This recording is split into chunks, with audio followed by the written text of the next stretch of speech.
Hello trainers and welcome back to EUL by Unity Clash. We've had our open qualifiers and we've had some amazing teams take part. Plenty of people previously competing in EUL under new team names, but it was all Rework Esport once again, fresh off their EUL and victory, taking the lead here in these open qualifiers.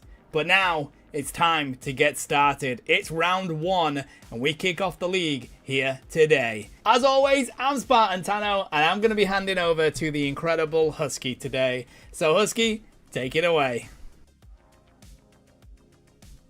Good morning, good afternoon, good evening. Oh no, I don't have a camera up. You can't see my beautiful face, but that's okay. You got my stunning voice. And it's your boy Jonathan Hyde here once more for EUL, joined once again 2 weeks back to back by Husky. Husky, how you doing? There he is. I was gonna say we got black screen Jonathan today, and me and Karma, of course, are both here ready to get into today's EUL round one. This is going to be pretty exciting because this is going to kind of set the stage for the rest of the competitive season of EUL. So really looking forward to seeing these couple of matches that we've got for you today. Yeah, we got to go over 5 best of 3s last time. That was the round robins, and now we're moving into the next stage of the competition. All-Star Draft coming your way, so every Pokemon coming your way is going to be banned out for the next set. So it's going to be interesting to see how this is going to play out and how teams are going to be adapting. Because I'll tell you, Husky, I love All-Star Draft. I love this concept. Oh yeah, me too. This is like, to me, this feels like the way that Pokemon Unite should be played. Like, every Pokemon deserves a chance to come into the game. They all have their specific roles. They all have something that they could bring to a match. So getting the opportunity to see more of them in any given set is always a good thing. It just gets so much more variability into some of these matches where a lot of times we would just be seeing the best 5 to 10 Pokemon in every single game. So I really love that EUL is doing this. And if you're listening, competitive circuit, I feel like this should be the way that the competitive, official competitive is run too. Absolutely. I 100% agree with you on that one because that is the way it is. And I think a lot of teams are already prepping for it and anticipation. I mean, we saw EUL decide to adopt that into their final format, not just once, but twice back to back in the 2 years there. So that is something that's going to be interesting to see. Hopefully UCS adopts it, and this is just the precursor leading into that. So EU teams, get ready because we got a schedule coming your way. We got 3 sets, and we're excited to see what's going on with that. So first set of the day going to be Rework Esport Core versus Electro Drifters. This is a revenge match from last week. Rework Esport Core coming out on top of Electro Drifters. But listen, Electro Drifters, they may have come in about, I think it was 6th place to try to lock in for qualifiers here, but they are here to play. They've got a lot of absolutely stunning players, a lot of good plays on their side there. So I'm excited to see what they're going to bring to the table, Husky. Yeah, watching both of these teams play was pretty interesting. I mean, I think we kind of expect, at least from the grassroots scene, that Rework Esport Core is going to be a really, really strong team. But Electro Drifters had a lot of good games. So right off the bat, the first match that we're going to see today is going to be interesting.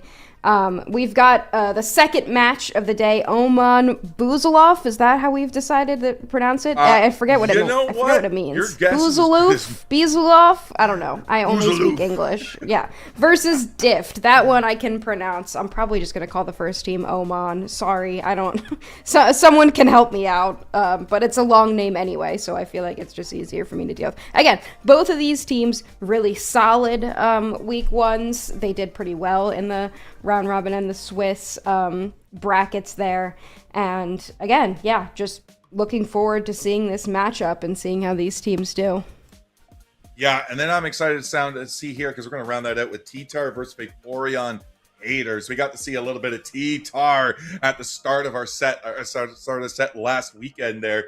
They did really good there. They were able to just take down Aeon's Esports and just bring an absolutely pressure game. And I can't wait to see how they're going to take on Vaporeon Haters because Vaporeon Haters was leading the pack at first place for about the first half of last weekend, and then they started to fall off. They started to lose a few more games, but overall, it wasn't like the worst thing in the world for them because they still have a lot of good players on their team too. So you gotta watch out for them because again, they came in fourth, but like we got a roster here with Dwayne, Biter Pig. I mean, listen, this was the only team that had the guts to bring a Sableye into the game and win with it. Yeah, so you gotta root for him. But let's focus on our first round matchup here. We've got Rework Esport Core as Lido, Clem, Revenge, Champaris, and Frigo here going into game one. This is, I mean, a lot of accolades for this team. I feel like this is the, like, grassroots team in EU. They've continued to perform well. They are currently the first seed going into our regular season here, round one. Yeah, they were a very tough team to go up to that last weekend there, and they came out on top of almost every single one of their sets, if not all of them there. Yeah, they went a set count 5-0, dropping only 4 games, going 2-1 in 4 of their sets. They're seeing their sets. So, yeah, overall, really strong team. Rework Esport Core, got to watch out for them. But the Electro Drifters are coming in your way as well with 8wee, Quenzian, Saren, DJ, and Professor Mush there. And again, a lot of good accolades coming their way. 3rd in the weeklies, 4th in the LHL. You're coming in 8th in the EUL in 2025. So not a stranger to these events, both teams. So it's going to be awesome to see how they're going to rock it out. Yeah, and Electro Drifters here, they are currently the 7th seed, but because all of the teams did so well in the Swiss bracket, like nobody, like for the most part, everyone won a couple of games. A lot of teams won sets here and there. Currently, they are 6-6 in terms of games. They've won half, they've lost half. Rework Esport Core is 10-4. So it's not that different in terms of game count. Like, they've lost some games and Electro Drifters have won some games. So I feel like coming into this, even though it seems like, this is the first seed, this is the 7th seed, like almost at the bottom of this regular season, it's not like Electro Drifters is coming in like 0-10. Like they have been doing very consistently well. It just so happened to shake out that there's so many good teams that most of them hit slightly above that 50% win rate mark. Yeah, absolutely. I think you're correct there on that, Husky, because, and again, and a lot of the things I love about this game, too, is that it's not over until it's actually over. I mean, you get a lot of good positioning down on these final objectives. Groudon, Kyogre, Rayquaza. These objectives are actually, a little Kyogre and Groudon a little bit healthier for the game there, because if you get the KO, the buff swings back your way. And we are going to be seeing Kyogre as a first pick map, and we're going straight into the draft, Husky, with an immediate lock-in of Espeon from Electro Drifters on the ban. Yeah, I mean, it's interesting because Espeon has just kind of formulated itself as a premier attacker with some secure, some good damage, and a great early game. I feel like there's other things that I feel like might be more oppressive, but it's clear that Electro Drifters has a plan, and they know Rework Esport Core well, and they know what they like to play, so they have a plan for what they're going to ban out, because they do have that first pick. So if they can set themselves up, or set Rework Esport Core up to make a choice, then Electro Drifters is going to come out with a really solid first pick. So we'll see what we ban out last here. It might be this Psyduck from Rework Esport Core. Very solid ban. I feel like it's banned pretty much every game. Yeah, Psyduck just comes out a lot in the ban list. You don't want to deal with that there. But listen, that does leave some cool power picks up for Ralligator, for instance. One of the top picks from last weekend is going to be up on the board. We can pick to do it, but DJ is going to be locking in the Mew. That's going to allow Rework Esport Core to get some of those other power picks. Mew, hotly contested Pokemon, strong, secure, strong damage out in a really good early game phase. Yeah, honestly, I feel like Mew is really good, but I feel like it wouldn't necessarily be picked. I feel like you could wait a little bit longer to pick it up in this draft, especially when we've got things like this Blastoise Hoopa that are being picked up on the other side. Really dangerous core here. And I wonder what Electro Drifters wants to do. I mean, for Alligator still on the board, I guess we're just kind of leaving it. Maybe it's not as good as I've been thinking that it is, or it's been able to be shut down by some of these teams. But yeah, Blissey Crustle, so Electro Drifters also getting a really solid core. Yeah, I really liking this Blastoise Hoopa combo coming out for Rework Esport Core. Very solid defense there. Now, Electro Drifters got that Crustle into the Blissey, so lots of shields, and you want to take advantage of that because the Umbreon is completely banned out. But Rework Esport Core is going to be bringing the Crocodile gaming for Alligator and Skeleturge coming your way. Yeah, both of the Crocodile Alligator starters here entering on the side of Rework Esport Core. Now, Skeleturge has been a really interesting pick because it has such strong early game and it has a really good global Unite move, but it doesn't have a ton of mobility, so it can get stuffed if we have some diving Pokemon on the other side, which seems to be what Electro Drifters has gone for with this Greninja as well as that Mega Lucario.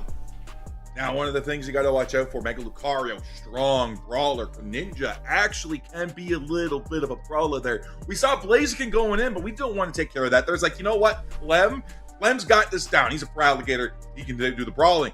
Volto going to be locking in with another attacker. What's a way to help protect Skeleturge? Bring another squishy target. Split the difference. Force the enemy team to pick one or the other. And if you got the micro gameplay, it ain't gonna matter. You're gonna out damage them and take them down anyways. I think that this just kind of goes to show how confident Esport Core is with their early game because of the composition that they've gone with. It's very late game focused, and Electro Drifters has this Mew, Crustle, Blissey. These are really solid early game Pokemon, so you would think that they would come out ahead with an early lead, but Esport Core isn't too worried about it. They feel like they can maintain the same levels as we see on the other side and set themselves up for a late game that's going to absolutely snowball the other team.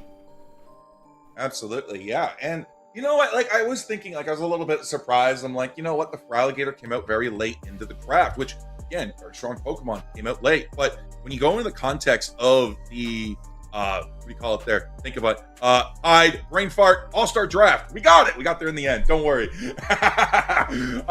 But no, when you kind of in the context of the all-star draft, what's one of the Pokemon, like what's one of the categories of Pokemon that's incredibly limited?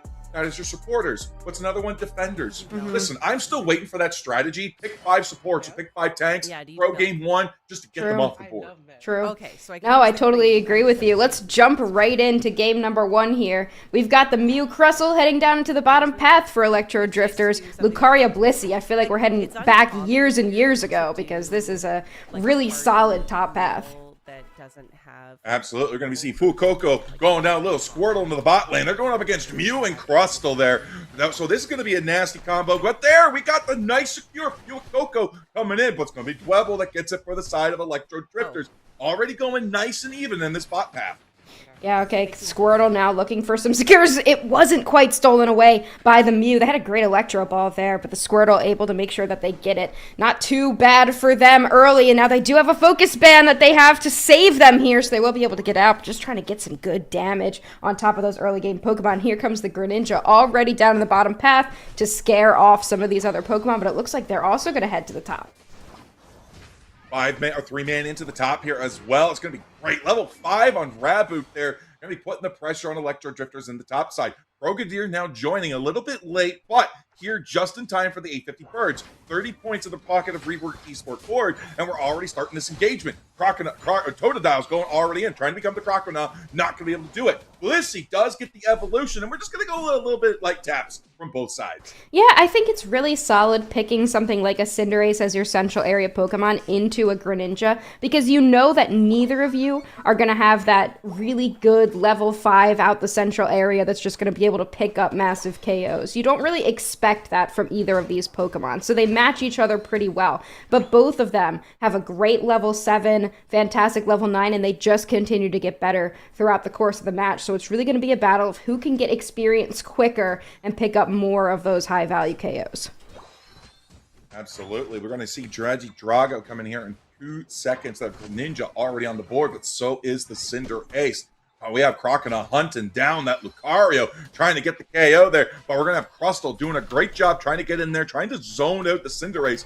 Not able to do it as Frygo right there as well. Couple of light taps there. Drago is going to come down to the secure. Cinderace manages to claim the Crustle KO. Goes for the fake out there, and there we go. Greninja gets it. Not a bad trade. I mean, you pick up a KO, and then you also get, but you do give up the Drago over to Greninja, but they're so low HP, you don't know if they're going to be able to capitalize on that increased scoring speed. He's got 3 members of Esport Core down here, and both teams playing pretty well against each other. We've got the Skeledirge at level 7. It's got that hyper voice as well as the Snarl. Crustle doing a great job frontlining here. Everyone's a little bit low, though. Nobody's ready to commit to a fight just yet.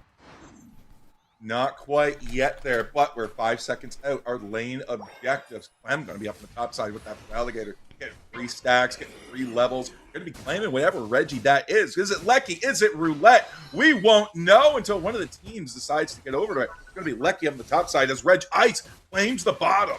Yeah, Reg Ice, though, it did draw out decently far, so it's going to leash back to full HP. It looks like Electro Drifters is positioned for it, but Crustle goes down here. So does Greninja. The War Turtle picks up that KO as well, so now it's Esport Core in control of this bottom path.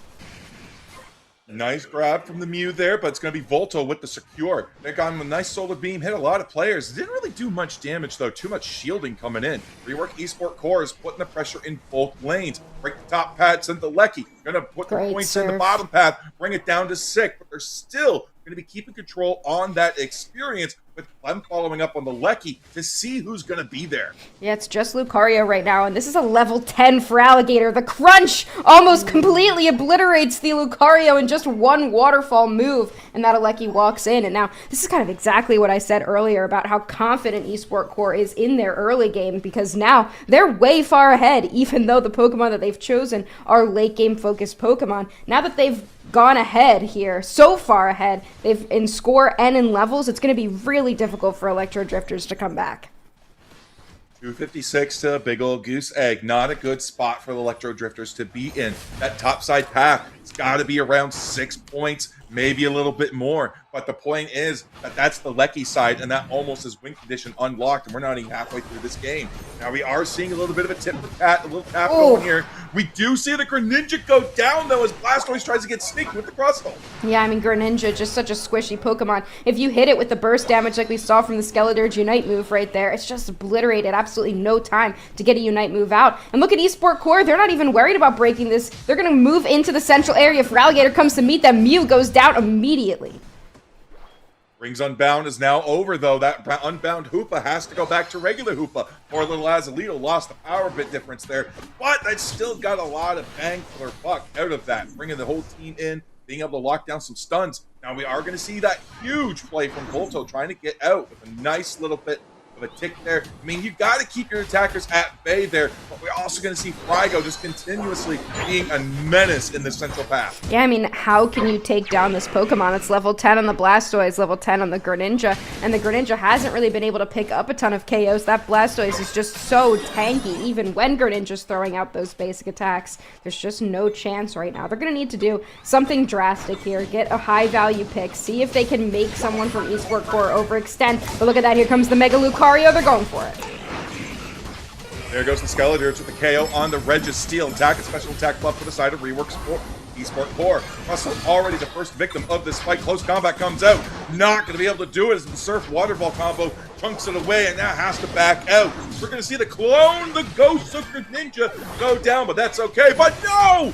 Poor little Blissey gets the victim card there. It's taken down, and now Rework Esport Core is moving into the central path. And look at that, the Skeledirge finds the Mew hiding in the bush, looking to go back home, but they are going back home a different way, unfortunately for them. It makes me wonder, with how this Mew has been performing, why it was so highly valued in that first pick slot when something like the Feraligatr, like the Blastoise, could have been picked up for Electro Drifters. It makes me wonder if Mew is like maybe the only Pokemon that this player is comfortable with, or the team has just practiced so much with this Mew. And that's kind of the strategy that separates some good teams from some really great teams with higher availabilities of Pokemon. But look at this! Lucario sneaking around the backside. They do get the first points in that we've seen from Electro Drifters. 44 on the board, as we're now going to see 46 in the home pad. Regilecki barreling down that pathway there. 53 seconds until Kyogre spawns. Now, we do have to pay attention to this Regilecki there. The Electro Drifters can't just let it walk in all willy-nilly, because look at the points in the pocket of Rework Esport Core. They are full. 50, 50, 48. This could be the difference. Even if they abandon it, follow through, go for the Kyogre KO, that won't be enough to make the difference if Rework Esport Core is able to get these points in. I mean, Feraligatr does have to be careful. They are level 14, so if they give up a KO now, that could be extremely dangerous. With 2 minutes and 20 seconds left on the clock, Kyogre is about to spawn in the central area, and Esport Core is perfectly positioned to be able to deal with anything that Electro Drifters throws at them. Great hyper voice there from the Skeledirge, immediately takes out the Mew. Electro Drifters wasn't prepared for it at all. So instead, Esport Core completely abandoning that central area. Instead, they're going to go for the Blissey. They take them down too, while Cinderace just going for a rip by themselves in the central area. Kyogre's at half. Rings Unbound comes out. We're going to see that Volto go in. Rubble Rouser comes through. Going to be Blastoise with the secure. Electro Drifters tried, but they're still in the thick of it. 1, 2, 3 instantly go down as Mew and Blissey respawn in. What a great job from Rework Esport Core. Yeah, I mean, they just had full control. There was no way Electro Drifters would have been able to get in. I feel like even if Hoopa didn't Unite move there and bring everyone in with the Rings Unbound, like, Feraligatr and Blastoise could have just walked around and not let Electro Drifters in, and Cinderace could have just quietly gone for the objective completely by themselves, and it would have been fine. Got a little bit risky there, because there was an option for Electro Drifters to secure that objective, but luckily for Rework Esport Core, the late Cinderace Unite, or the slightly early Cinderace Unite move didn't matter, because the Blastoise was able to take it. Yeah, there's a minute left in the game. That's still plenty of time to make a comeback here, but I think those points are way too high. Even if we get the full KO, it's 800 in the pocket. Just too strong there. So Rework Esport Core definitely taking game number 1, but Electro Drifters gets this extra time to just start thinking about what their strategy is going to be going into game number 2. You've got 10 bans on Pokemons now going forward. Now it's like, all right, now that we have some of the power picks of Skeleturds, Blastoise, maybe even that Feraligatr, I don't know. That guy came in late in the draft. I don't know how strong it really is. But no, now that they're off the board, what do you do going into game 2? Do you have a specific strategy? You bring a Pokemon from the ban list into your pick roster. Like, how are you going to make this adjustment? I mean, Skeleturds just looked so good in this first game. It kind of makes me wonder, like, what other attackers can you make look that strong as your mage now that we've got, you know, Mew and Skeleturge off the board, as well as Greninja and Cinderace, your kind of central area focused auto-attacking Pokemon. We've got some options here. You've got things like Inteleon or Decidueye for snipers, and they can also play a little bit closer range, but I feel like Rework Esport Core, just based on what I saw out of Electro Drifters, Esport Core has the deeper Pokemon pool. So I don't think they're really too concerned about what Electro Drifters might bring, or the fact that some of these really good Pokemon are off the board. I don't think they're worried. I think they've got everything they wanted out of game number 1, and they're going to be very confident going into game 2. I mean, look at these stats. Not a single KO picked up from Electro Drifters. This was what they call a stomp, honestly. Yeah, this was almost a complete shutout as well. Shutout on the points there. Shutout on the KOs there, and almost on the points. They got a little bit of some good cheeky points at the end there from Electro Drifters, but they really got to go back to the drawing board and think about how they want to come into this. Now, they did take Crustle off, and they did take Lucario off the board as well, so maybe that's part of their plan. But yeah, you've got to make sure you come in with the plan, and you're right. Rework Esport Core got everything they wanted, and then some. And I think going into game number 2, we're going to see exactly that. They have a draft in mind. They're going to pivot the bans into it. And I don't know if Electro Drifters is going to be able to stop it. Yeah, I mean, I wonder if Electro Drifters kind of focuses their draft a little bit more on like a really, really good Pokemon that they want to first pick. So if they're worried about something like Typhlosion or Espeon, maybe don't ban it. Maybe force Rework Esport Core to have to ban one of those Pokemon so that you can pick the other. So if you want Typhlosion, don't ban it, see if Rework Esport Core bans it, and then if they don't, then there's something like Psyduck or Sylveon that you can first pick away from them so that you can get something really good that Rework Esport Core doesn't want to play with or doesn't want to play against. Yeah, now let's take a look there. Let's see how the Secure was able to come in. Huge Bicycle Blazing Pit coming in there. And yeah, the Surf locked the Crustle in, even though the Rebel Rouser was active. Yeah, it just was too strong. Great CC and opportunities to find great CC and finding the opportunities to just find the picks, lock people down, and to make sure that they can get the Secures and the KOs and the objectives that they need. Yeah, I mean, I think that it was a little dangerous, and I'm not a big fan of the rip and flip regardless of how far ahead you are. I think not bringing everybody into the central area might have been a better, safer way to play that.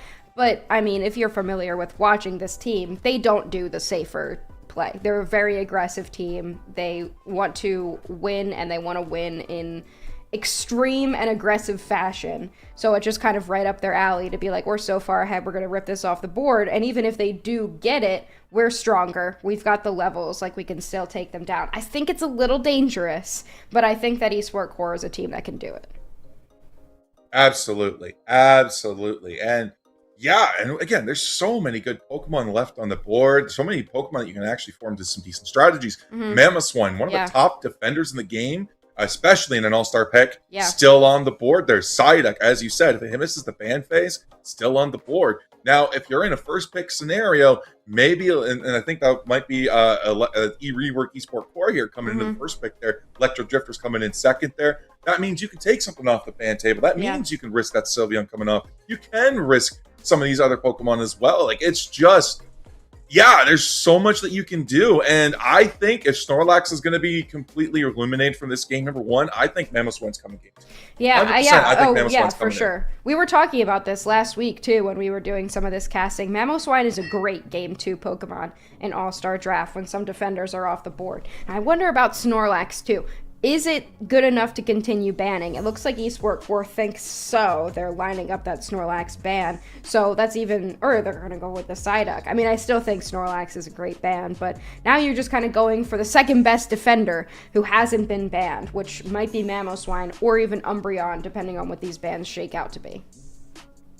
Yeah, I mean, if you're in a first pick slot and you want the Snorlax ban, do you really need it banned? Yeah, Volto says, 100%. That thing's gone. I don't care if the team agreed on it or not. Volto said, veto! Gonna get rid of that.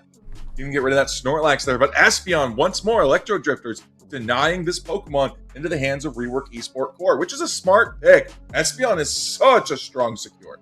Yeah, and I wonder here if Esport Core, I mean, they banned Sylveon last time. Umbreon was also banned. And I feel like this Umbreon is a really solid ban as well.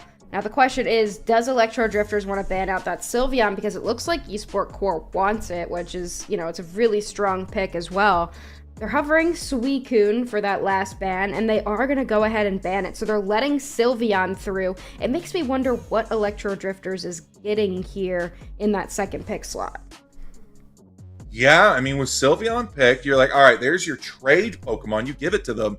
Now, what do? What's the trade-off? Exactly. So, you're coming in the first pick slot. There it is. Mamoswine. That's what it was. They wanted the Mamoswine. Sylveon, trade for Mamoswine. I'll take that every day of the week. Yeah, Mamoswine, just one of those solid defenders, and then kind of you're kind of forcing Esport Core to consider other options for defenders that are not as picked.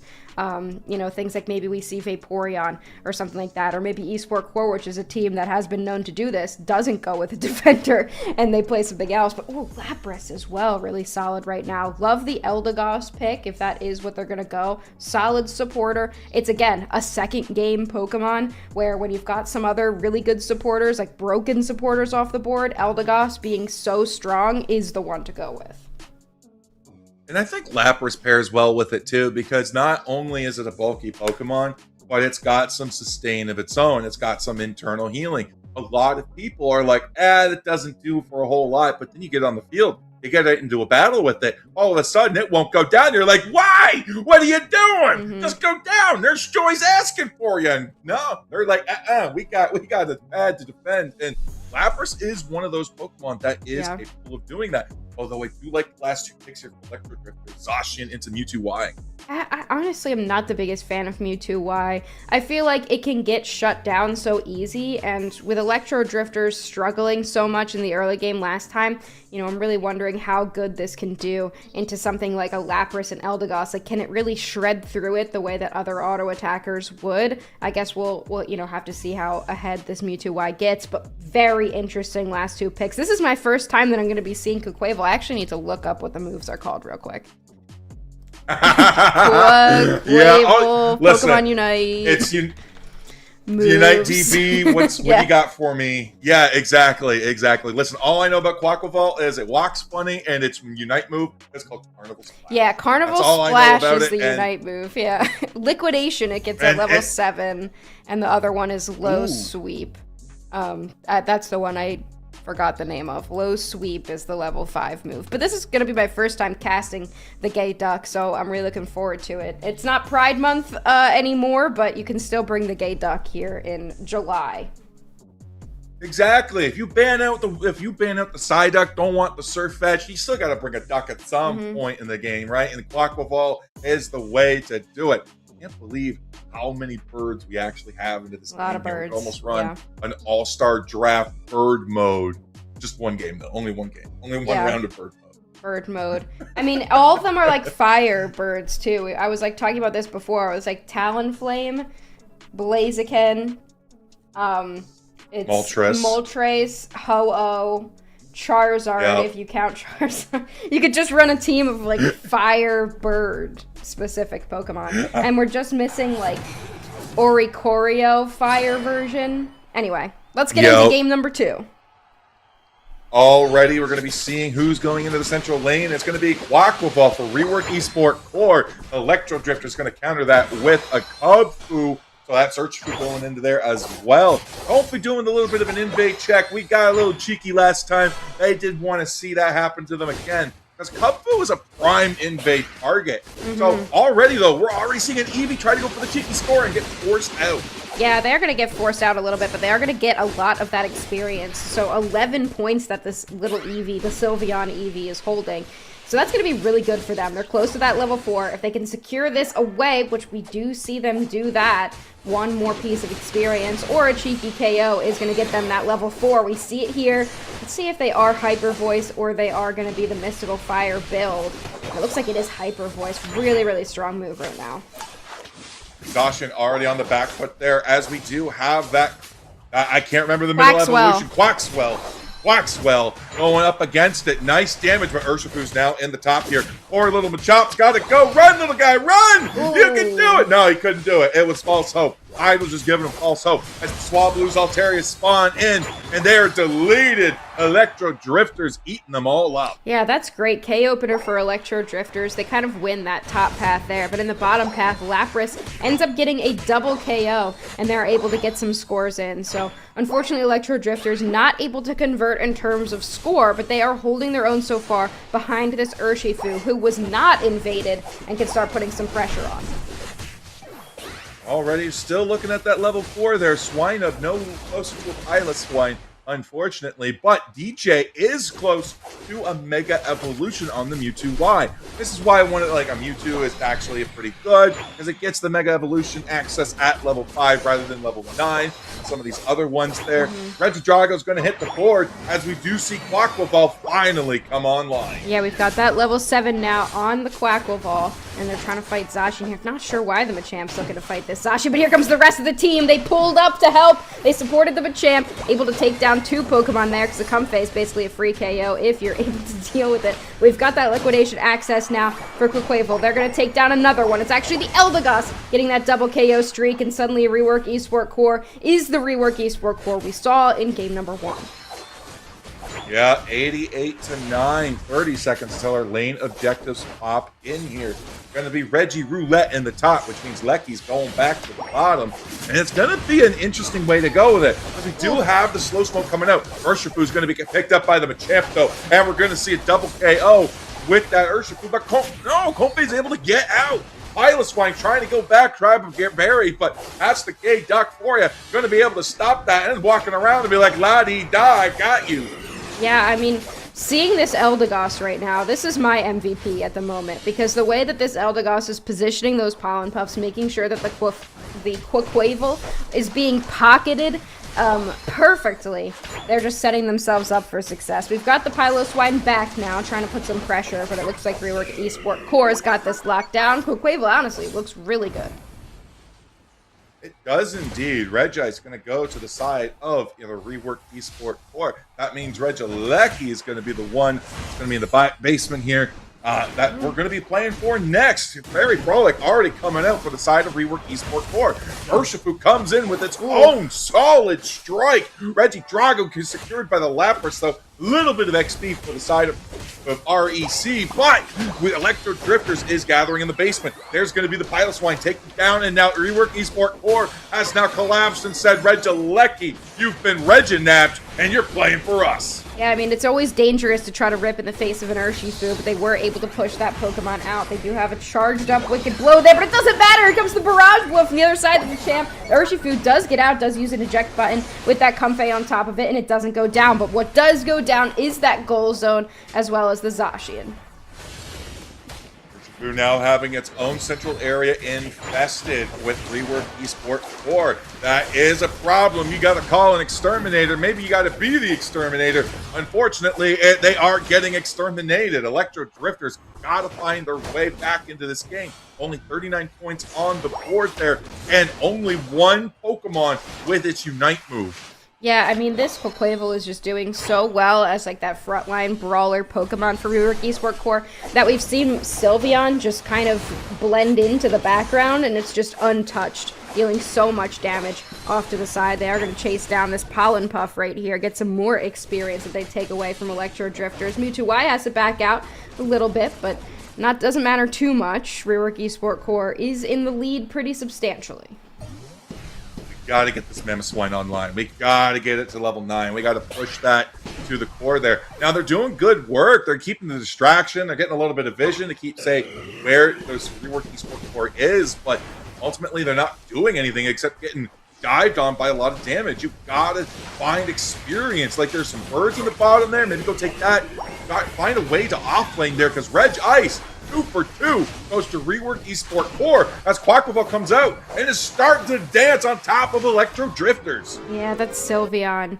It's just so strong, and it just makes sense why Rework Esport Core ended up going with it first pick, because it's hardly been touched at all. It's a tankier kind of attacker, but it's also just dealing so much damage. It takes some experience. It puts a lot of pressure. Even though it's immobile, like, it still does so well to get out of the way of potential threats from the other side, and now that they're almost level 12, they're like a fully upgraded Pokemon. 3 minutes, 50 seconds left in this match. Less than 2 minutes until we get to the big bad boss themselves. And we're still trying to get that Mamoswine online there. Gotta try to find some sort of experience. And that looks like what they're going to do. There's a ball toy. Mamoswine is here. And hopefully that shifts the dynamic in favor of Electro Drifters now that they got that defender online. Yeah, and there they go. They're looking for a score here, not going to be able to find it. They do have 19 points, looks for a berry. They find that as well. They've got the Ice Effect, but unfortunately for Electro Drifters, this Mamoswine has just been farming by itself, and it's just been by itself so much throughout the course of this match that it really hasn't been able to set up the way that they would have liked it to. So they have their defender lone fighting the top path Machamp while Regieleki walks into the base of Electro Drifters, and there's nothing they can do about it. Yeah, with the whole team now spawning back in from the center path. Lots of points going in. Thankfully, not as detrimental. Actually, no, that's over 100 points in the center there. 416 to 60. We really need to find KOs quickly. Get some experience back in our pockets there. There we go. We find the Sylveon. We got that nice Ice Fang. The Fairy Frolic comes out. That is a late Fairy Frolic, so that is not going to be back in time for our final objective. So that is a boon in the hands of Electro Drifters. Yeah, that's a lot of Unite moves used there. We saw the Mamoswine Unite move get used. They definitely won't have that back, but the Mammoth Mash isn't, super important. The Fairy Frolic, though, and the Cotton Cloud Crash from the Eldegoss also came out. That could be devastating. So instead, Rework Esport Core wants to try to take this fight. Look at the Sylveon on less than 1 HP, but the Comfey tries to use its Unite move to keep everyone up, but it doesn't end up working. Esport Core, it turns out it was a good move for them to go and use all those Unite moves to catch Electro Drifters off guard, but there's one Unite move they haven't used. It's the Zacian. Can they get in? No, they cannot. The Sylveon takes the ground on, and Rework Esport Core is on their way to winning in a clean 2-0 sweep. Zacian had a dream and it was unfulfilled, but that's okay. I got to use the Sovereign Sword anyways, but gets taken down by the Eldegoss. The Battle Glock coming in, and there is also the Machamp taking down the Mamoswine as well. 2 of the frontline cores already gone. Electro Drifters got to keep going. They're still putting the fight up, but it is over. 806 to 60. Yes, there's a minute and a half left, but there's just not enough time to really get the points needed to come back from an 800-point deficit. Unfortunately, Rework Esport Core could literally just AFK the rest of this match, and Electro Drifters could do nothing. Yeah, it's just too many points that they're behind, and we're seeing shades of Game 1 once again. It just seems like Rework Esport Core is a team that is just so far ahead of a lot of these other teams, and they just, at least Electro Drifters, just wasn't really able to find anything in either of those games. It didn't matter what the comp was, didn't matter if they had a plan, doesn't matter how good a player is. This team is just so cohesive that it's really difficult to beat them. Yeah, absolutely. There. So this is going to be a bit of this is going to be a clean 2-0 from the side of Rework Esport Core. So great job from them. They're able to utilize exactly what they wanted from the draft. They made the trades that they knew, and I think that's what this is. So Unite is slowly becoming just a giant mind game of a draft, especially into All-Star mode. What do you give up the draft? What do you predict they're going to take? What do you want? What do they think they want based off what other teams are picking, based on what the most common picks are? And unfortunately, when it comes to a limited pool like supporters and tanks, it becomes not an easy game, but it becomes a more consistent prediction. Yeah, I think, a lot of times with some of these teams like Rework Esport Core, you just have to have a deeper Pokemon pool against them so that, and you have to know what they want to bring as well so that you can ban it out or pick it away from them. But it just seems like Electro Drifters isn't there yet. They're kind of just picking what they can play, and maybe it's time to get a little bit more versed in some other Pokemon as well. But Esport Core is going to take this one. It was not close. It was not close even a little bit. No. You can see why that Sylveon was first picked there. 10 and 14, 138,000 damage. That's unreal. Yeah, what was it? Compe was the only one spared from the majority of that. 109k, 67k, 78k, 81k, spread out across the board between a lot of this. Not just the Hyper Voice, but also Volto coming in with 70k because that's got good AoE. And that's also what Frygo was doing too. Good damage, because what they were able to do is they were able to spread their damage out. And unlike in Pokemon Champions, where spread damage gets nerfed across the more targets, that doesn't happen in Unite. That damage goes across all of those Pokemon. Yeah, and again, Rework Esport Core didn't concede any objectives to Electro Drifters. We could see they got both of those bottom ones. They also got a base Regieleki. Like, it was not close at all. Electro Drifters got to go back to the drawing board a little bit in terms of what they would like to draft, how their draft strategy is going to be working.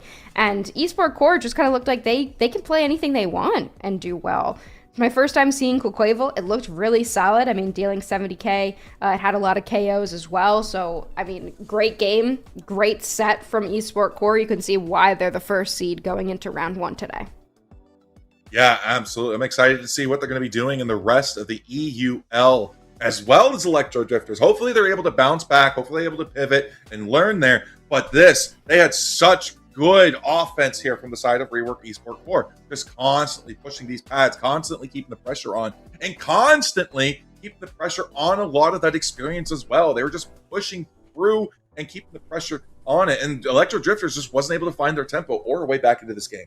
Yeah, I mean, they had the Urshifu, which was really, really solid, but they just didn't get far enough ahead to be able to do much of anything in that match at all. But great way to, I think, open up the season here of EUL. There's going to be a lot of competition, so seeing Rework Esport Core come out the gate like we're the team to beat, I think that's going to be a big deal for the rest of the matches that we see today. Absolutely agree. 100% on that, Husky. And speaking of new matches there, we are going to take a quick break, but don't go anywhere, because when we come back, Oman Buzulov versus Dift. Hold on.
We are back, ladies and gentlemen, and once again, I'm joined by Husky. I don't think Husky's going anywhere today. I think we're in it for the long haul. I don't know, Husky. Are you in it for the long haul? Are you ready to wake? Yeah, I'm ready. We've got only 3 sets to cover today, so I think I can handle it, but we'll see how it ends up going. First set that we saw, pretty quick 2-0. I don't think we're going to see the same thing for this next set. We've got Oman Buzaloof. Oman Buzaloof. Call them Oman. Oman Buzaloof versus Dift, and these are the second and third slots in this in the seeding that we got from last week. So both of these teams are coming in with a really solid record. They're ready to go. I feel like this might be a little bit more competitive than we saw in the first set that we watched today. Yeah, Buzaloof coming in 4-1, Dift coming in 3-2 for the set count. That's 9-2 on the game count, 7-4. So already, like, the teams are pretty close, and I'm excited to see how these teams are going to come through, because this could be a huge difference maker on who is going to be in the second and third slots going into next week. But let's take a look as well. Again, Oman Buzaloof versus Dift going to be your best of 3. We got your player rosters coming your way soon. Yeah, let's take a look at these rosters of these two teams. This is going to be an interesting matchup here. Like you said, second and third seed going into today. We can take a look at what we have seen from these teams, or what we are seeing on these teams' rosters. Starting with Oman Buzaloof, we've got Mbach, Galaxy, Nachos, Mifil, and Qatar. I feel like all of us, if we're familiar with the EU region at all, can recognize these teams, these names of some of these players.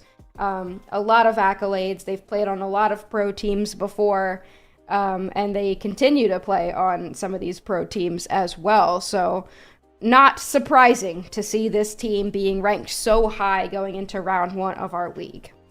Yeah, I mean, again, they're second only to Rework Esport Core, so they're coming in. They're doing a lot of great things. We got Mifil, who, as you can see from their tag, used to play for BH3 or is on BH3 or whatnot. I don't know. Some people like to put just tags or other people onto their stuff, so we'll see how that goes. But coming into Dift here as well, going to be Beach, Cascade, Jose, Iclis, and Gerarwi.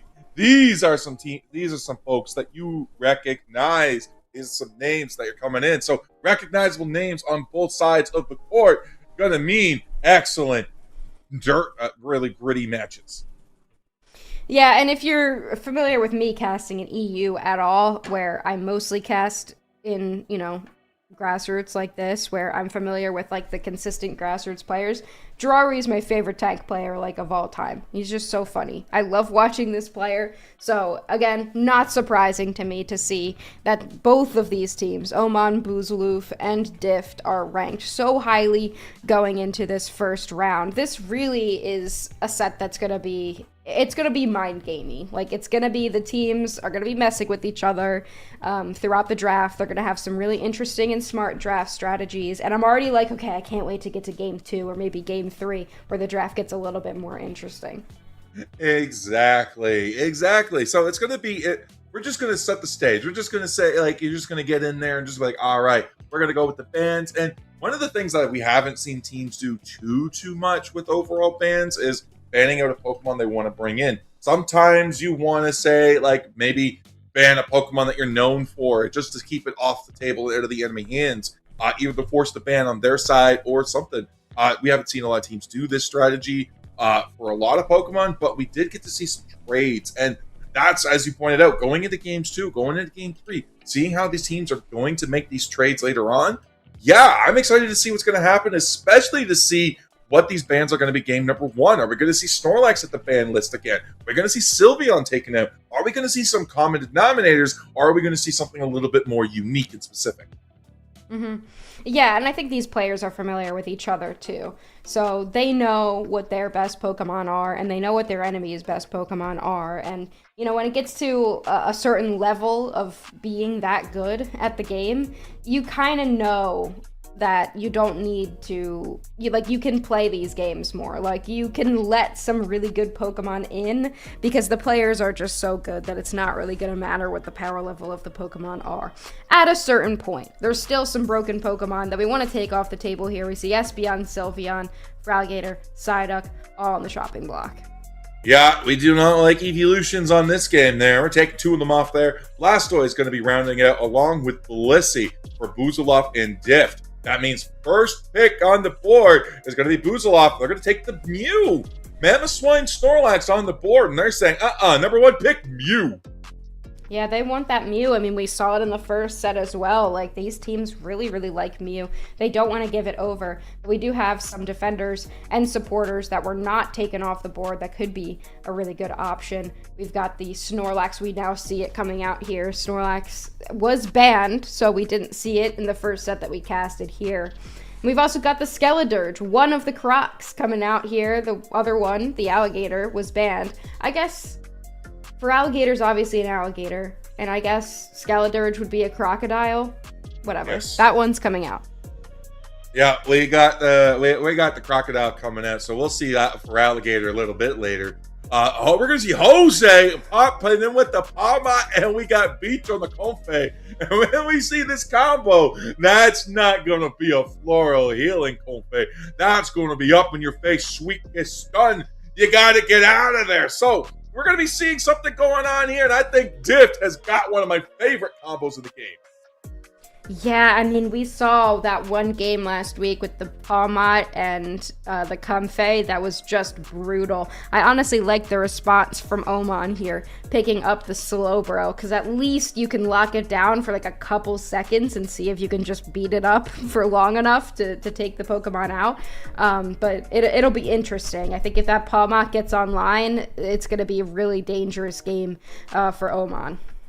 Yeah, you really got to go in onto that, onto the shields there from Comfey, because if Palmot gets picked up by the Slowbro, the only way that you're really going to be able to help defend it is if you get the Comfey with the Unite move into the Flowery Fields Forever on top of it, and maybe if you get Beach in there as well. These buddy barriers acting in tandem to help Jose out, keep those shields up, keep that HP up. I think that's going to have to be the play if the Slowbro gets caught out or catches up Jose down, especially at that Kyogre fight. Yeah, exactly. I mean, when your team composition hinges so much on one combo and one Pokemon, it can be pretty simple to funnel all that experience into that. You just dive them, you piss them off the whole time. But then sometimes what teams run into is when that Pokemon goes down, no one else is prepared to take the helm, to pick up the Comfey and continue fighting. So that can be something that teams run into, but I feel like with a team like this, all that's going to happen is Palmot's going to get big, but then also in the background, so is Skeledirge, and so is the Zacian.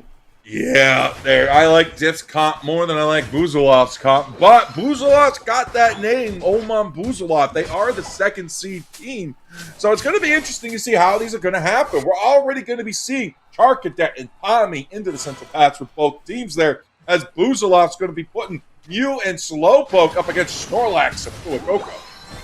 Yeah, I mean, it's difficult. All of these Pokemon down in the bottom path have really good early secures.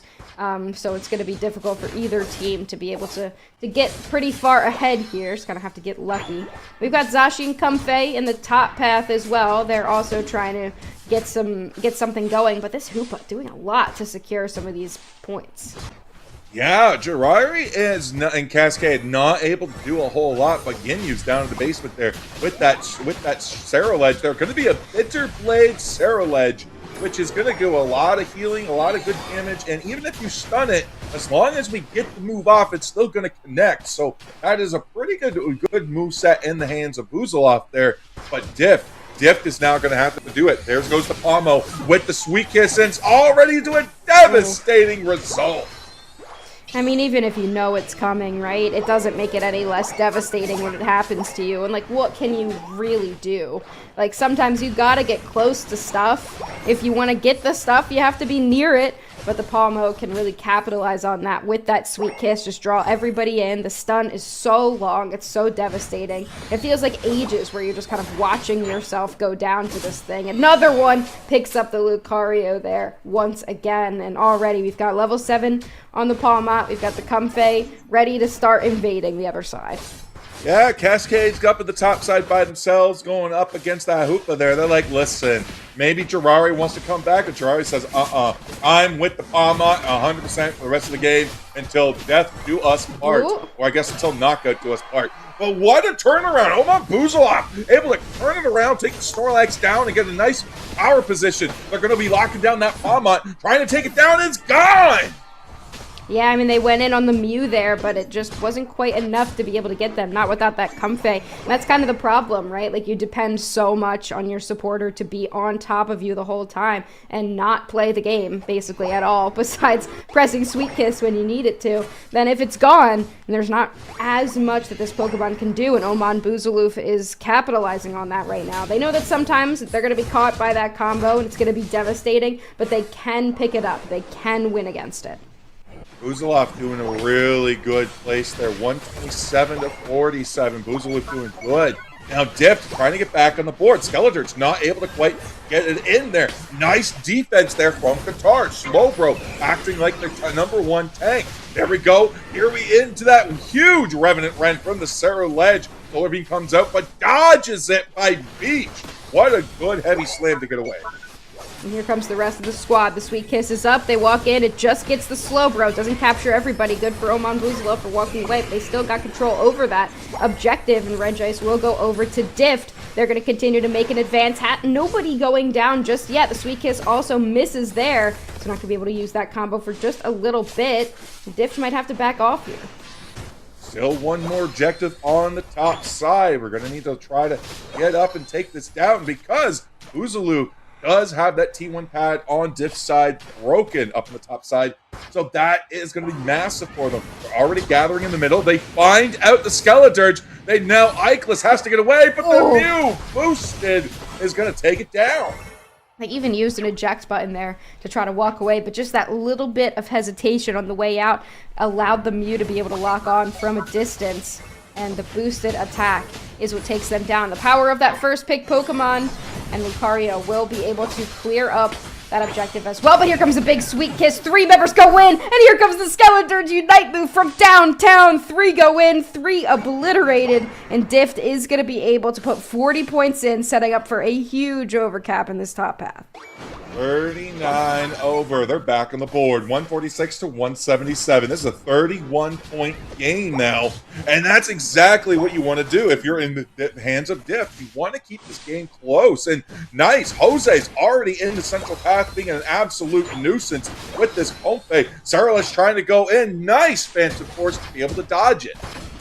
Well, another big boosted attack from this Mew will take out the Zacian. And now Snorlax is also running away, but here comes the Palmot moving through that central area. Big Unite move, Power Nap comes out for the Snorlax. Here comes the Palmot with the Comfey on top of it. They're going to target that Cerro Ledge first. And here comes the Slow Beam! That's exactly what you pick it for in that situation. You just want to take down that one Pokemon, target them down, and be able to take them out. Comfey also goes down here. This is big for Buzaloof. Dift is now on the back foot. More points scored in for Buzaloof there, 192 to 146. Now they're collapsing on the Reg Ice there. Dift just not able to find an opportunity to get in. We do have the Skeletor's Unite move. It does go for it, but unfortunately, little too late there. Reg Ice going to be playing for Buzaloof. Yeah, I've seen a couple cool steals with that Unite move because it just continues to go until it's off the map. So, I mean, good targeting, good use of the Unite move, but just a bit too late there. And I feel like what we talked about earlier with, like, it's dangerous if you're going to rely on one combo like the Sweet Kiss Palmot. You have to be really confident in it. It's just kind of proving to be true here. They haven't been able to snowball the way that we've seen it happen before, and they can only do this once, so you can't try again in the next game. But if that Slow Beam shuts it down, like we just saw, then the Slow Beam shuts it down. Absolutely there. We're already going in there. Reggie Drago with 2 KOs on Buzaloof. that Serlich and that Slowbro already gone. Diff now trying to find a way back into this game. Points are going to now start raining in on this T1 pad. They're trying to break it, but the Rings Unbound comes out at the exact last second that they're able to use it with the cooldown on it. Massive summoning of Oman Boozaloo, and it's going to be Skeledirge and Palmot paying the price. Yeah, I mean, Comfey Unite move really didn't do as much healing as they would have liked it to in that moment. Here comes the Sweet Kiss again, and now, Oman Boozaloo overextended just a little bit, and here comes another Skeledirge Unite move. The Slowbro immediately goes down. Cyrillich has to use the jump pad to try to get out. Luckily, they do find a berry here, but Zacian isn't willing to give up the chase just yet. Finally, they will. And Oman Boozaloo gets out of that with a little price to pay with that Slowbro, but that's about it for that overextension. Absolutely. Close combat going to be coming in from that Lucario as they're trying to tick into 13 with Galaxy. Now they finally managed to do it. And let's take a look at the levels quickly, Husky. 13 on Serlich, 13 on Lucario. Then we got 12 on the backup attacker Mew. 13 on Skeledirge, 13 on Palmont, with both Comfey, not surprised since it hangs out with Palmont, and Zacian being at level 12 themselves. So both upgrades on Comfey already, with the Registeel going to Buzalov or Diff. And look at that, the Sweet Kiss comes out, and Boozaloo has to back up. Oh, Cyrillich using a Unite move there. Revenant Rem, they're trying to start this fight early, but the Registeel does go over to Dift, and Cyrillich is in trouble. Mew already going down. They use the Unite, but the slow beam came out, and it's not going to be enough. No, it is. We've got the Mega Lucario coming out. Palmot goes down. 3 seconds left until the objective spawns, and the fight has fully broken out here. Zacian comes in for a quick KO on that Mega Lucario, sparing the life of its teammate there. Power Nap comes out to try to keep it up. Now we do have the Hoopa Unite move. We got 15 seconds until Lucario is back there. We're probably not going to see the Hoopa use that quite quickly. They were able to distance themselves and separate as they look for the next engage. Oh, and look at this. The Zacian already starting to rip it down. They see that there's no Rings Unbound coming up. Zacian charges up the Unite with Kyogre's very low. It's going to be the Zacian with the big Sovereign Sword going to take that objective. Nobody was prepared for it. The Hoopa jumped backwards, and they weren't able to set up the Rings Unbound in time. They thought they had the time, but Dift capitalized on nobody being there, and the Zacian being able to rip the objective. Dift now ahead. Going to put in more points here, setting up a big overcap on this Tier 2 goal zone. With a minute left, there's still time for Boozaloo to figure something out. 460 to 216, 1 minute left on the clock there. We do not have the Hoopa Unite move in the pocket, and we do have the buffs, no buffs on the hands of Boozaloo. But we're going to see this Palmont overextend and get locked in the slow smoke there as a huge Revenant rank comes out and mitigated by those shields there as more Sweetness come through. The Supercell slam into the eject there takes it down, and that's the Mew gone. Poor little Meepil didn't know what happened. Sweetness comes out onto the Snorlax there, now to drive them into the Power Nap, as now we see the Palmont finally go down. All of a sudden, the Comfey is gone. There goes the Skeledirge. Now 3K scores is all they need to get back into this game. 216 to 512, 20 seconds left, but Zacian goes to the score. Yeah, I mean, it's good. They have time. They're going to be able to get like one score or so, but it's just not going to be enough. They don't have the time to be able to get the points that they need, especially after that last Zacian score, and a lot of that was because Palmont just wasn't going down. Like, it took no damage for so long, and then with the Kyogre buff just healing up HP consistently, as well as having that Comfey just able to pop on and pop off and add some more shielding to that Palmont. And I guess the good news for Boozaloo is they can't use that combo again. Yep, that Sweet Kiss anything is just gone there, but you could use a pseudo Sweet Kiss with that Wigglytuff. That's still up. Nobody's picked Wigglytuff yet. The unsung hero. Sableye has a higher pick rate in EUL right now than Wigglytuff does. That's insane. Yeah, I mean, once you get down into the later parts of the All-Star draft, you got to start digging deeper for some of those support and defender picks, because there's not nearly as much of those as we have access to attackers, all-rounders, and stuff like that for the carry role. But Dift is going to take this one, 656 to 500. It really could have been anyone's game, but that Sweet Kiss Comfey Palmont combo was really, really strong. We see 76,000 damage coming out. We also saw Skeledirge do consistently really well. And Boozaloo put up a really good fight. They had some good moments there, but I mean, I think when it gets down to it, like, they expended every resource they had and then couldn't do anything with it at the end of that match. They just couldn't turn on the objective, and then suddenly they were going into an endgame fight with no Unite moves. Yeah, we're going to be taking this Reg Alecki here up on the top there as we go into the replays. And we see the massive play, the rousing symphony into the Sweet Kiss Almont was just absolutely devastating. And like, we get to see it again, but instead the slow beam shuts it down. Yeah, I mean, the slow beam, it was doing what it needed to do. The reason that you pick Slowbro there is to make sure that that combo of the Palmot and the Sweet Kiss Comfey isn't as devastating as it could be. So we had some moments here where BZF was capitalizing on these mistakes or these overextensions that you would normally be able to do with that Palmot, like we saw there again. And this was that end game where both teams just decided to pull the trigger on some really important Unite moves. We see the Palmot get taken down here from the Mega Lucario, but they just didn't have enough members to be able to take the objective off the board. So it gave Zacian full free reign over that pit, able to just rip it down and handle it. And then again, you know, Snorlax, Palmot, they're just taking no damage. So there just wasn't enough time, even when they finally went down, just not enough time to get to the other side of the map. None at all. But great job from Diff. That's going to be game number 1, putting them in match point position there.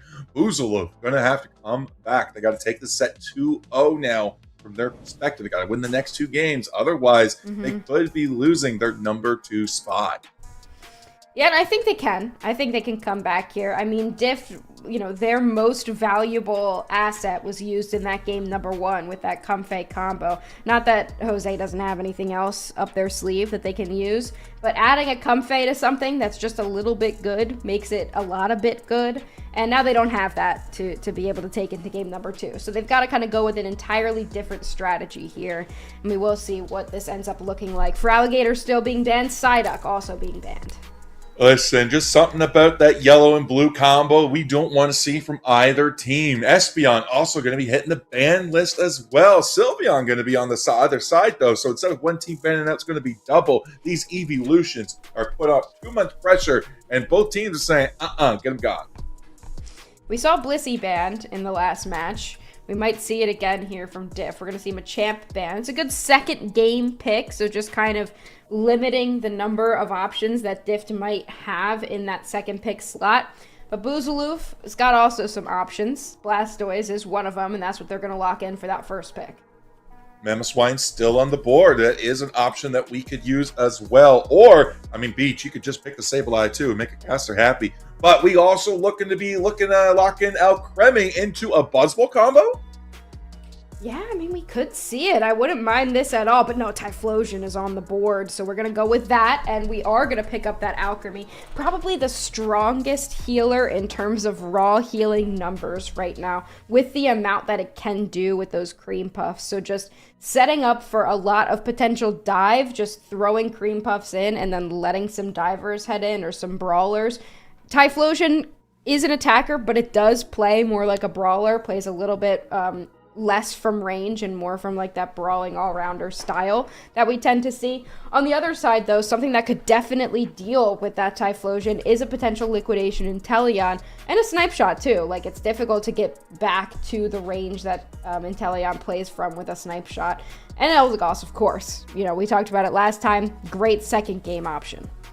Cascade Girari going with a classic Buzzwole Crustle combo there. Nice shutting down. Crustle going to be with those walls that are going to help the Buzzwole get onto it. Buzzwole doesn't have a lot of range there, so those walls are going to be incredibly clutch, especially if they're able to get in between Mephil and whatever wall they're trying to use to escape with the Fell Stinger. Now we are going to see Ginyu Qatar coming in with the Cinderace and the Mewtwo X. Listen, we aren't that deep in the rosters, but we're seeing Mewtwo X coming out already. Yeah, Mewtwo X. If you know anything about me, I'm a Mewtwo X hater. You're really going to have to prove me wrong with this one because I just don't like it. I really don't.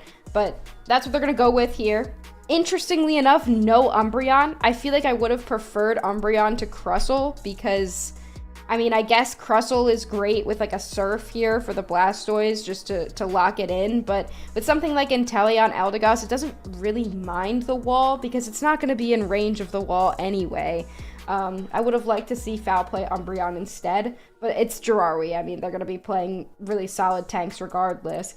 And we've got that Decidueye coming out here for Jose. It looks like it's running that really attack-heavy focused build. It with the Muscle Band leads me to believe that this is a Spear Shackle with the attack weight, but actually I'm not super sure because we've got the charge. You know what? I honestly don't know. This is an interesting Decidueye build. There's no Rapid Fire Scarf, which would make me feel like that's a Razor Leaf, but I don't know. Listen, if you're going Razor Leaf, you got to have a Drain Crown on there. If you don't have a Drain Crown on there, that ain't a Razor Leaf. That's all I'm going to say. But no, I don't think that's going to be Razor Desi. I think that is going to be Spirit Shackle, as you said. They're going to go Snipes for Snipes. They're going to try to outrange Beefil, and I think that's what it is.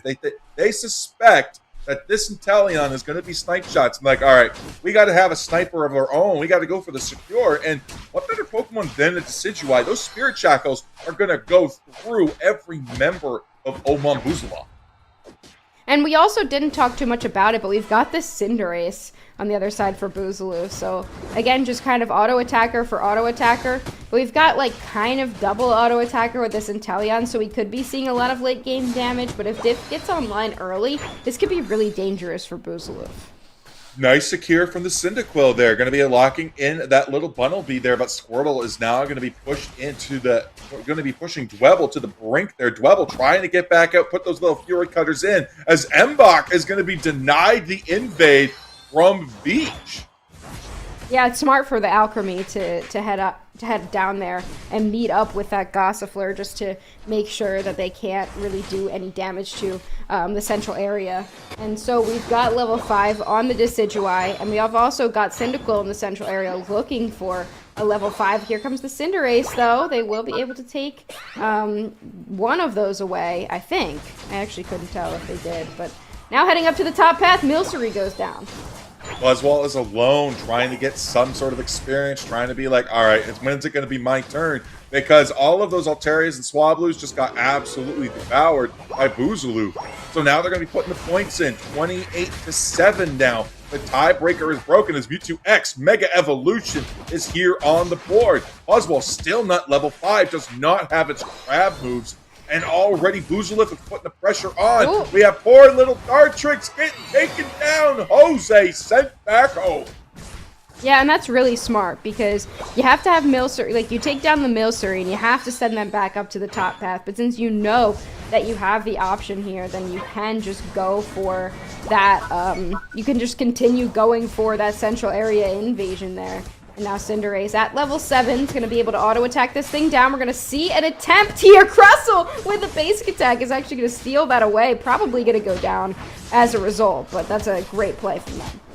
Yeah, Ginyu opting not to go for the B-presses on that. Crustle able to get it with a nice little swipe there. Good on them. Experience now for Diff. That's going to allow Ikelis to get one step closer to that Typhlosion. They just need one tick of experience. This could be a score. This could be a wild Pokemon. This could be something. And there we go. Typhlosion with Eruption on the board. As now we're going to be pushing onto this pad. Boogaloo is under pressure now. They're going to be feeling it now as Diff is keeping it on and they're zoning them out. Yeah, I mean, Dartrix did get invaded, but it's still the Decidueye now, and here comes the Snipe Shot. Does hit the Alchemy, but it can just be healed right up with those Cream Puffs. You have to be worried though about the potential for that Snipe Shot to take any objective that you have. We do have the lined up here from the Decidueye. The Spirit Shackle is going to get it instead. The Snipe Shot just not close enough, but to be fair, Boogaloo didn't send a ton down to this bottom pad. They don't really seem to care that much about this Alecki walking in. Yeah, Lecky's going to go in there. That is going to allow Diff to try to break this pad with as many points as possible. 30 points go in, brings it down to 3. If they want to break it, now's the time to do it. But poor Crostal gets taken down. Beach is on the back foot there as Jose has to try to snipe out and suss out, put some damage down. But massive grab by Mewtwo X and a huge hit from Meatville with the Snipe Shot as we are going to see Galaxy going in deep on Diff. Yeah, and great play there from Buzaluf. I mean, Dift was able to get the objective and push in, but they overstayed, and once the response was there, then they could continue going, and comes the Blazing Bicycle Kick just to secure that KO on the Buzzwole. And this Cinderace wasn't there at all in the bottom path. Instead, they were farming up at the top path. They do secure a level 10. They are level 10's massive here as we have that huge Unite move coming out from that Ikelis there. Ikelis now going to be using the flame wheel into that huge eruption there as Blastoise comes in with the Surf combo with the Hydro Pump. Hydro Typhoon coming in, knocks up 3 members of Dip, but the Fluffy Cream Supreme claps back and says, we gotta heal up. The pressure is in the favor of Dip. HP is low, but the Cloud Crash comes out. Gonna swing the momentum back in favor of Buzaluf. They're looking for the first KO. It's gonna be Mewtwo-X. Mewtwo-X is gone, but they find the Buzzwole. Yeah, great Fluffy Cream Supreme there to keep everybody in, but they're just overstaying. When the Cinderace shows up, you can't reach it anymore because you've expended all of your Unite moves. You just got to leave. And unfortunately for Diff, just another failed attempt at really winning a fight. They did really well. At a certain point, you just gotta leave because there's not much more that you're gonna be getting if you haven't gotten it already. Yeah, don't give back what you've just gained there, and that was a lot of experience they were able to bring back in their favor. A lot of Unite moves that got burned there. Registeel now going to be in the hands of Buzaluf there as Cinderace looks to secure it now. Again, Ginyu, just an absolute force to be reckoned with on the side of Buzaluf. But now we're going to do a quick cut of math. We're going to put some points in, down to 5 for the 35 over. But Regieleki is now going to be barreling towards the T2 as we're going to see Jose and the Crustle going to be keeping a little bit of pressure, a little bit of vision there against Buzaluf. Yeah, I mean, it's like Dift is forgetting about that Cinderace for a while. Like, they're forgetting that that's the target that they need. And then the Typhlosion now has an option, has that level 11. It can go in, but not ready to commit just yet. They find the Blastoise. They might go for it here, but that's a lot of damage the Snipe Shot does onto that Typhlosion. Look at that! We did the Unite move, and everybody goes low. The Fluffy Cream Supreme, and a big knock up there from the Blastoise. Blastoise getting stunned by those flame wheels there, but is it going to be enough? We see that Eldegoss putting in the HP there with the Pollen Puff combo, damage reduction, and the heals as we get to see the Knock come through and just take him down. That's Mephil gone. It's going to be Diff now in control of the top side of the lane there, but Buzaluf is just keeping on their pads, keeping on those towers, and keeping Diff at bay. Yeah, great Unite moves there from, I mean, everybody involved, but specifically the Knock in the back on 1 HP while the Inteleon was chasing them down, just to make sure that they get that Inteleon. But again, the Cinderace is just kind of going unchecked. Level 13. Decidueye matching them as well. The Central Area for Central Area also level 13. This is anybody's game.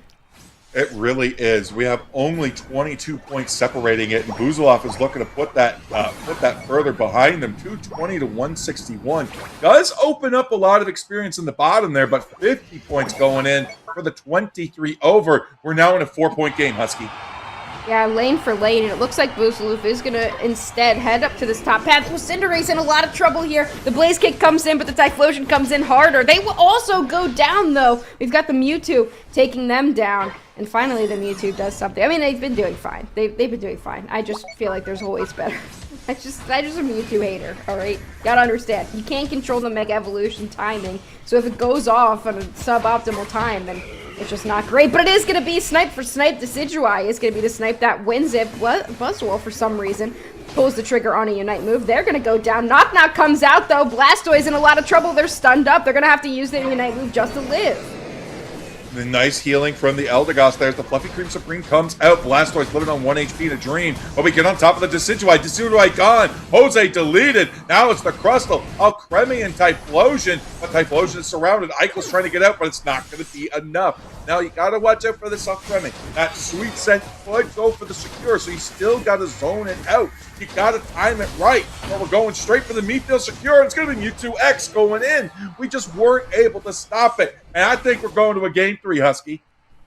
Yeah, just nobody knew what to do on Diff. That was just a really bad fight for them. They just weren't able to do anything. I mean, it feels like they thought they won when they got the secure on the objective with the snipe from Decidueye with the Spirit Shackle, but then everyone was just kind of by themselves. No one knew what to do. It was capitalized on by Mewtwo-X. They went into the backline, pulled the Mega Evolution trigger at the perfect time, and took down Decidueye, and then no one knew what to do from there. So great capitalization there from Boozaloo for capitalizing on Diff's like just being completely out of position and just taking a really bad fight for them.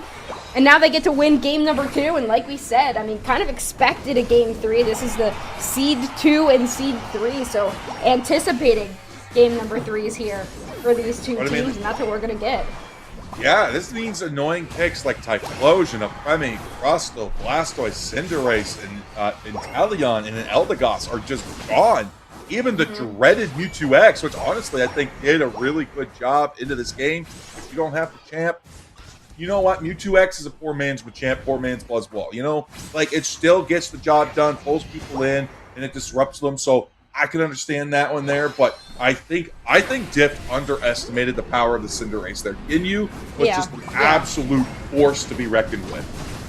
Yeah, I mean, they were kind of going like snipe for snipe with the Inteleon, and I would say that the Decidueye outperformed the Inteleon at most of the match, but the Cinderace outperformed both of them. And that's kind of the game that you gotta play. Like, you bring double auto attacker, one of them's gonna be that force to be reckoned with, like you were talking about. And it did end up being that Cinderace. It's going to be Oman Boozaloo taking game number 2, 902 to 216, which brings us to 1-1, also known as 0-0, with the deciding game coming up next. Yeah, absolutely. I'm excited to see how this is going to go down, because now we have 20 bans in place, Husky. 26 if we start to include the bans going in for the next game. And now, Blissy's still on the board there, but we don't have Hoopa, we don't have Eldegoss, we don't have Apremi. We are getting down to the wire.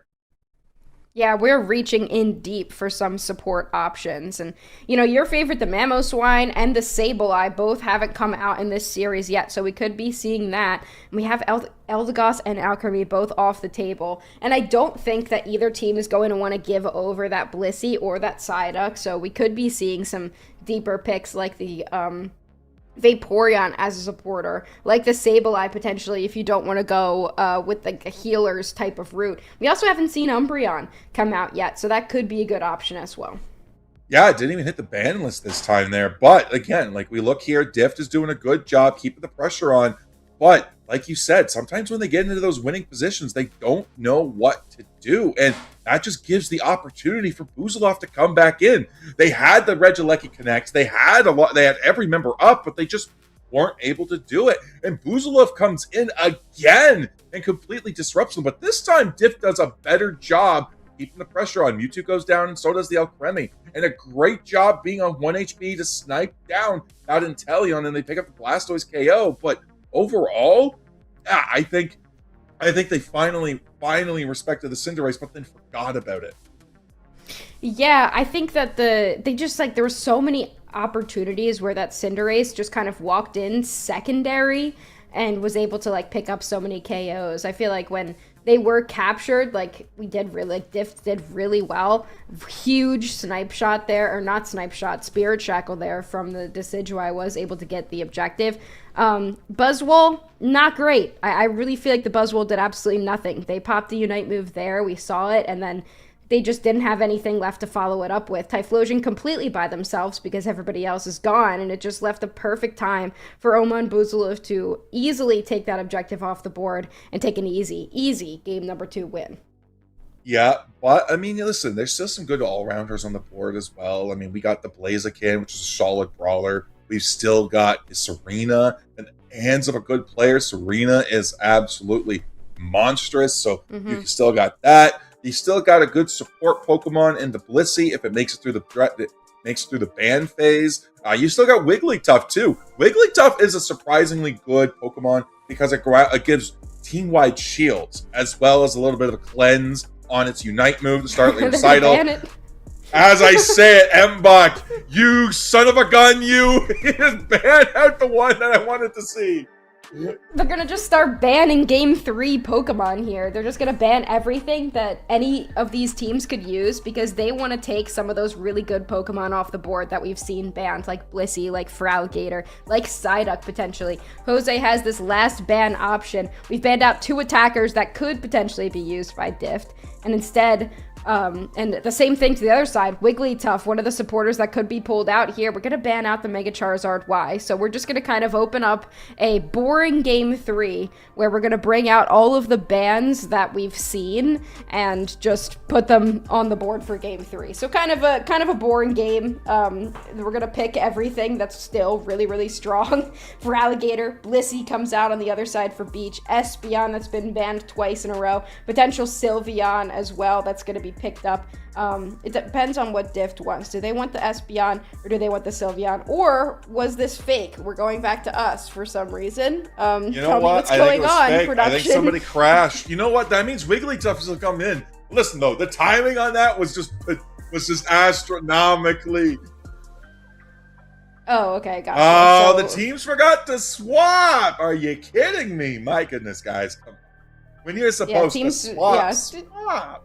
Teams forgot to swap, so I was like, oh man, that sucks. We're having boring Game 3, where everybody's just gonna let all of the broken stuff in. We could still see that, but yeah, so it really depends on, I guess, what that first pick ends up wanting.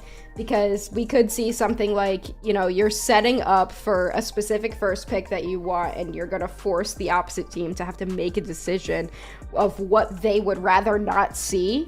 So, like, if you have Espeon and Sylveon both not banned, you know, with that last ban, the other team was going to have to figure out, like, do you want to ban the Espeon or the Sylveon? Like, which one would you rather the other team have?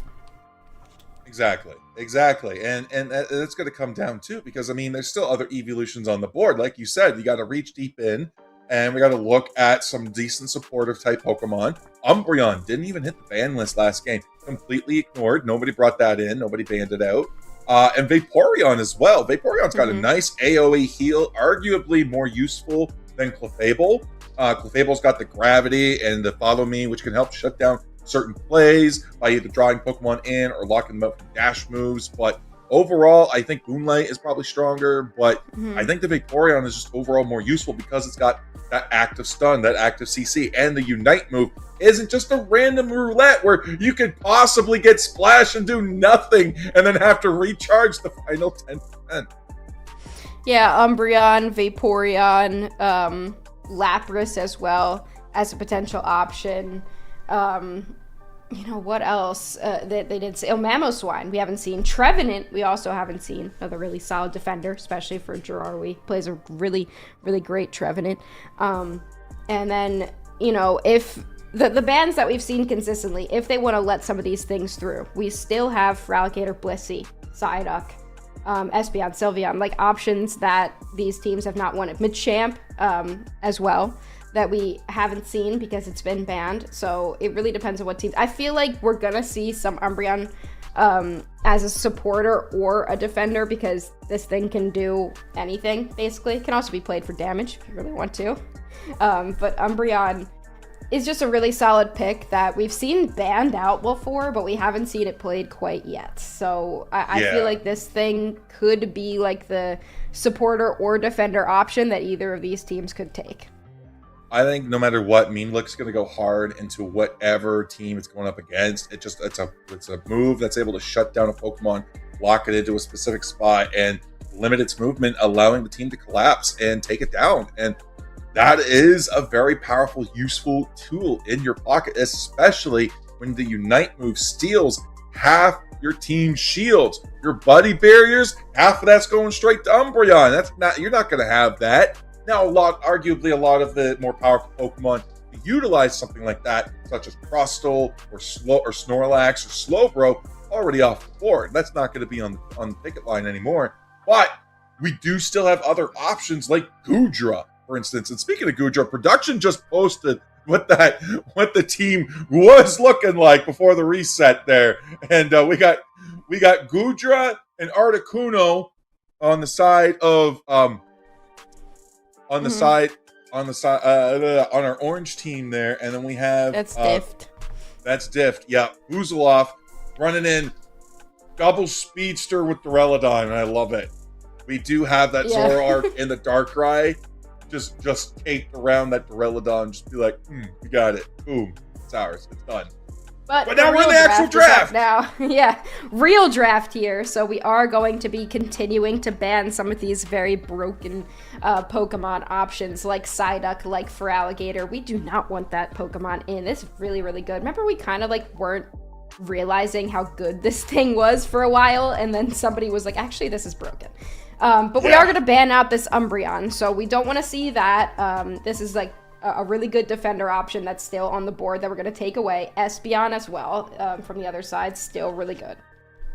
Jose going to be banning out the Sylveon. 3 Eevees making the board. Vaporeon, the last evolution to really be played here. We still have a great solid support option, and it's going to be the Blissey that's going to make it. So Vaporeon's still on the board, and surprisingly, so is Mamoswine.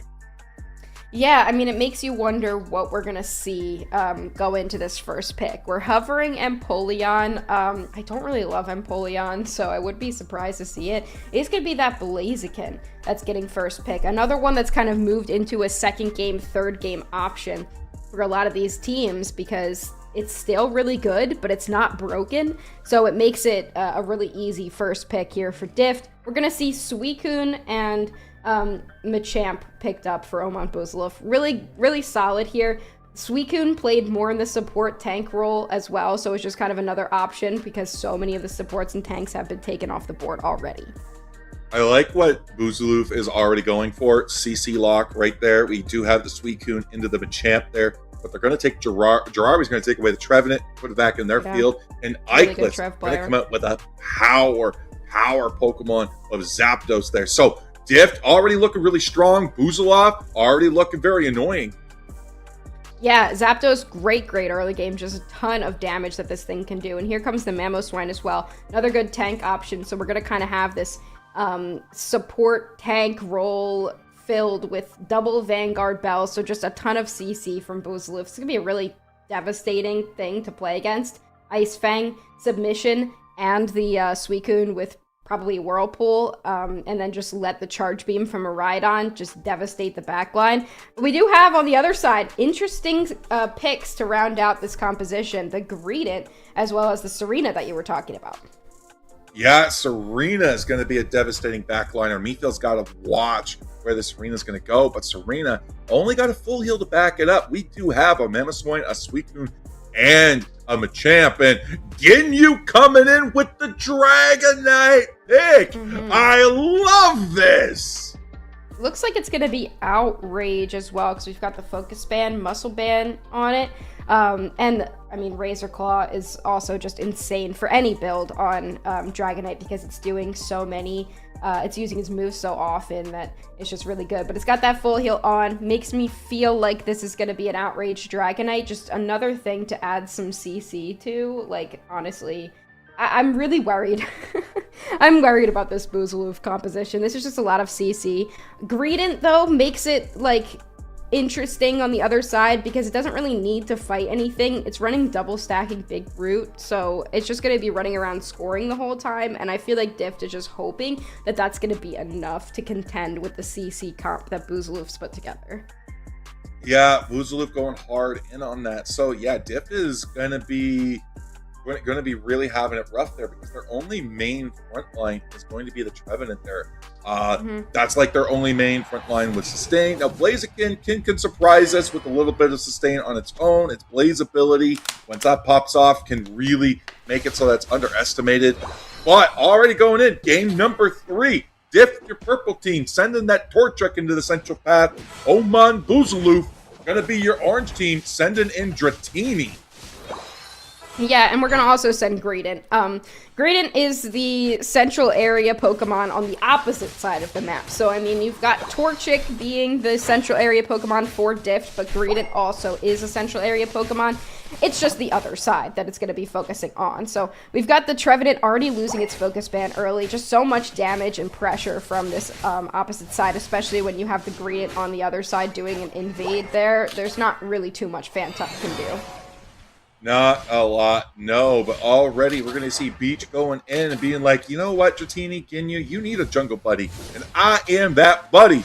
Nice, lots of berries. They're just eating. They're just like, you know what, just munch it down, get a little bit of stuff. They don't stop the evolution. They actually don't even delay a whole lot either. They just kind of put their own team behind. So really good reactions from Ginyu to be able to shut that down.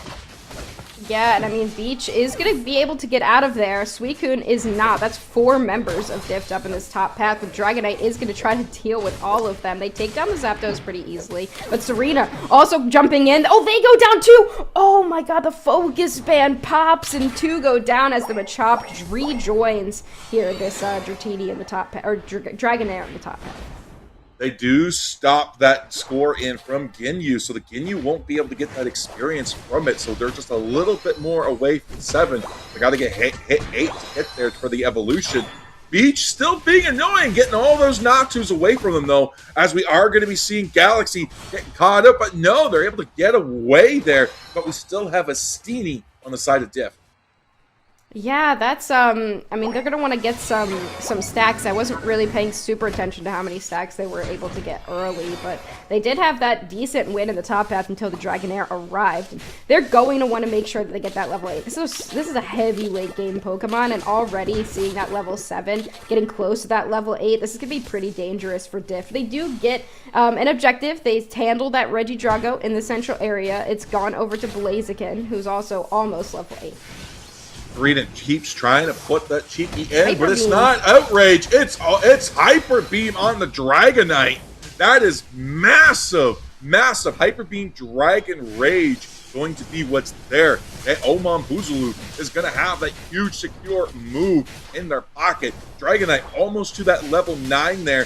Blaziken level 8 though fully online as we are forcing that Mamoswine to retreat, and our Reggies are about to hit the board. We're going with the Hyper Beam to contend with the Overheat on the Blaziken, so having a secure move of their own takes a little bit longer to set up, but it does do a lot of damage. Regirock already at half. Blaziken's going to line up that Overheat, but it is going to be stolen away by the Hyper Beam on the Dragonite.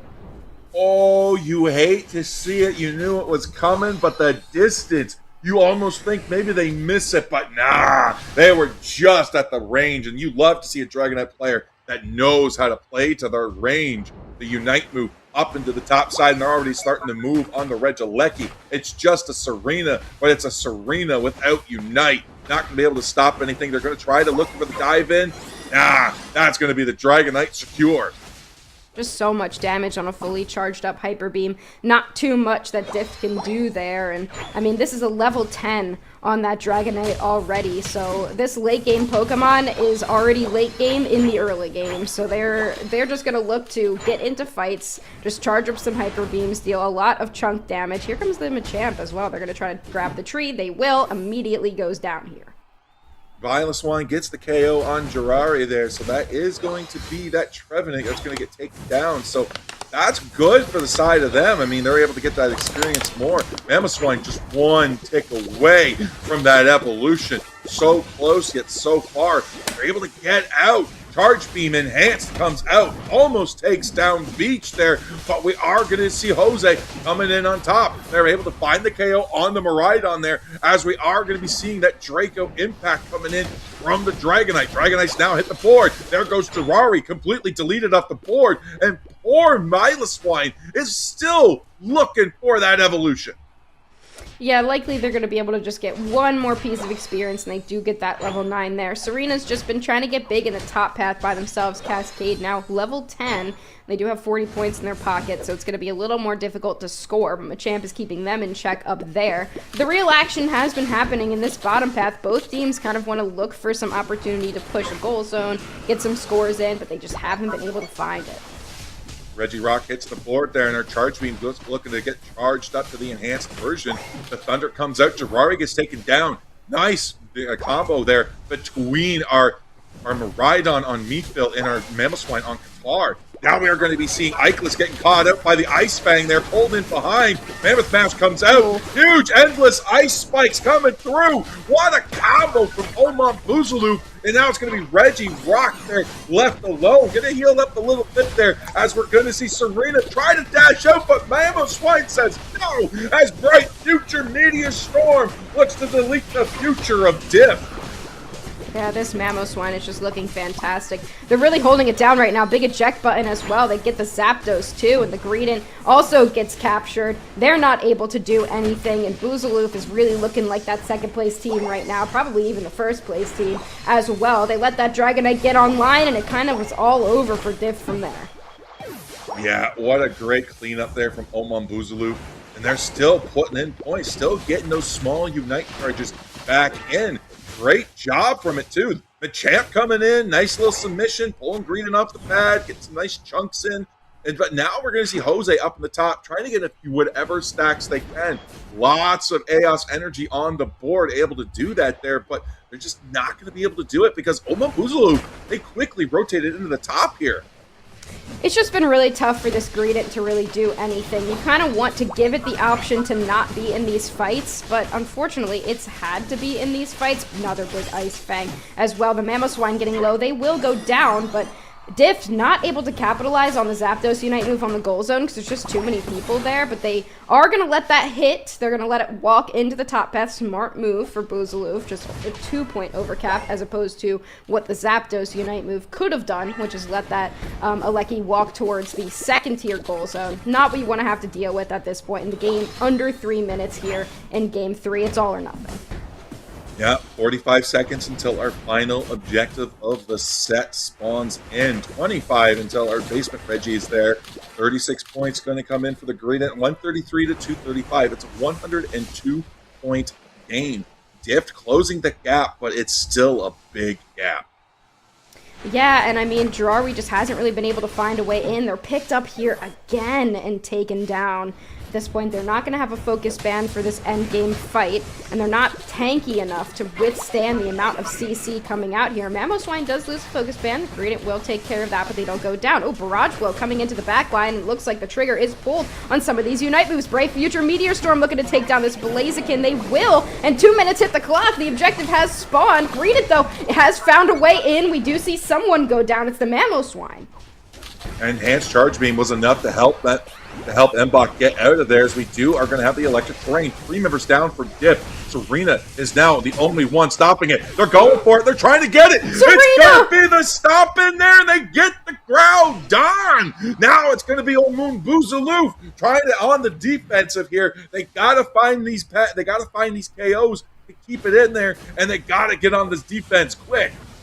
Boozaloof just got too excited and they overextended. We see this a lot from the egos of some of these players and some of these teams. They just way too excited, completely overextend, leave the Serena unchecked. Mbach gonna go down here to another stop, and this is what happens when you leave the Serena unchecked throughout the entire game, and they're level 14 and a half, nearly level 15. This might be a diffed game. We've got 235 to 235. All they need is a couple more points in to break through here. It's a close battle, but these teams don't know it's completely tied.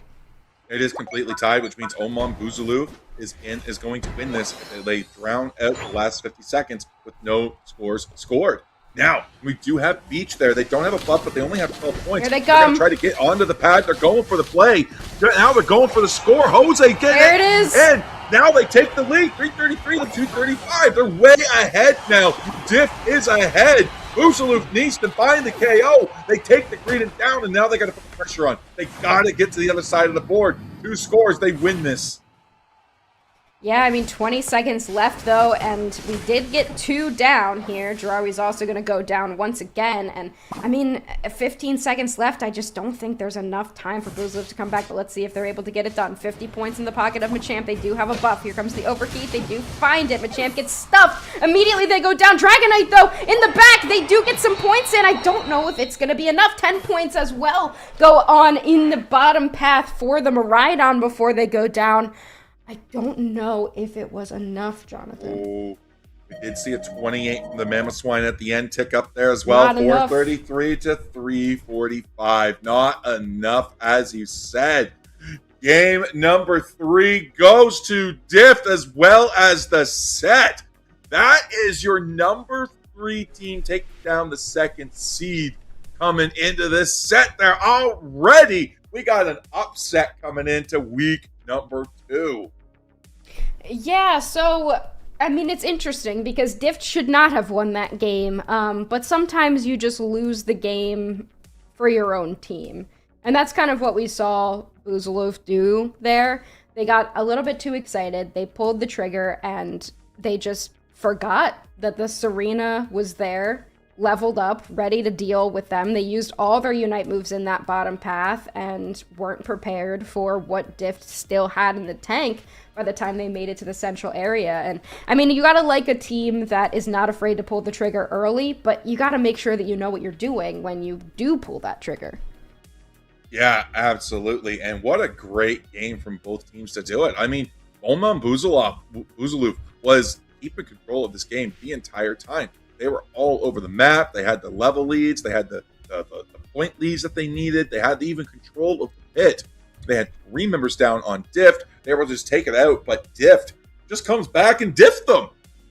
Yeah, honestly, I guess that's the namesake, right? They just come out with the Dift. But you see, like, these replays, this Dragonite was such a good pick. They did so well. Like, this composition was great, but it says a lot about Dift that they're able to maintain some composure after getting beaten so badly in that early and mid game. They maintain the composure. They're able to capitalize on KOs where they can get them, and then they capitalize on the biggest moment of the match and kind of ego them right back, I guess. Yeah, and what a great play, too. Like, huge stuns from Oman Buzalov into this as well. The Mammoth Mash into the Endless Ice Spikes, but huge Dift play, be able to push them back. But now Dragonite comes into the bottom. That's the pressure swung in their favor. We do have the Bright Future Meteor Storm locking it out, the double Dragon type. Again, though, the Hyper Beam comes through. Reggie Rock is there. Can't handle it. Rock type resists normal type, but that's a Dragon type using it. And, Dragonite just has too much damage. Yeah, and I want to see this end game fight again as well, because, I mean, Buzalov, we see it. They were just winning these games. This is another clip of them continuing to win so many of these fights. Just kind of goes to show how strong they were in the top path as well, even when the Zapdos got it in. But look at this. I wanted to see it, like, right before, too. But that's okay. The Hyper Beam comes out, but Serena still had the Unite move, so the Hyper Beam doesn't hit. And then we see the Suicune look for it. It leaves it on just a sliver. The Miraidon tries to go for it here as well. Another just a little chip from the Suicune, but it wasn't enough. The Stomp comes down right after the Dragonite hits as well, and it's the Stomp that ends up doing it. It was so close. It still could have been Buzalov to end up getting that secure, but I think it was just like a... You know, when you're that good at the game and you have, like, a good team, it's so easy to just let your ego get a little bit too high in these games where you're stomping a little bit. You're like, okay, yeah, like, I'm so good at the game. And then it just, you know, one mistake, one overextension, you pull all the triggers on the Unite move. You're not accounting for the fact that Cascade is him and in the central area ready to take down every single Pokemon that walks in. Yeah, and that's one of the scary things about Serena, too. And Blaze it's just, you never know when these brawlers are going to come in, take it down, and it all comes down to the matchups. And speaking of matchups, we got one more set coming your way. So we're going to take a quick break, but don't go anywhere, because when we come back, it's going to be Vaporeon Haters versus TTAR.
And we're back for one last time, for one last set for today. TTAR versus Vaporeon haters.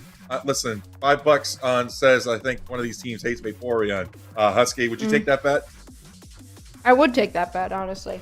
Let's take a look at these teams. Sorry, I'm eating some goldfish. I realized how hungry I was. I forgot to eat lunch. Well, TTAR, currently 6th seed. Vaporeon haters, currently the 4th seed. Let's take a look at TTAR first, which I can't see because my cat's in front of the screen, if you don't mind reading these off for me. Oh, we got Ghatlue, Armara, Knight, MDR, and Haru. We had some really good showings that we saw last week, especially on that stream there. Able to see some really good plays from them against Eon's Esports there. So these players are not unfamiliar. And as you can see from their tags, MTZ, we are familiar with that tag. So once more familiar players coming back into the EUL. You love to see it, Husky. Yeah, and I wonder if they will play TTAR. I guess we'll see, but we also have Vaporeon haters, Biter Pig, Oscatar, Laura, Danny, and Vaksho. A lot of accolades for this team as well. Really solid players. Currently 7 and 4, sitting in that 4 seed, like I said. But I mean, TTAR is 6 and 5. Like, they're just one game behind Vaporeon haters here. So I mean, this is going to be another really good set. I can imagine this one also taking us to a game 3 very easily.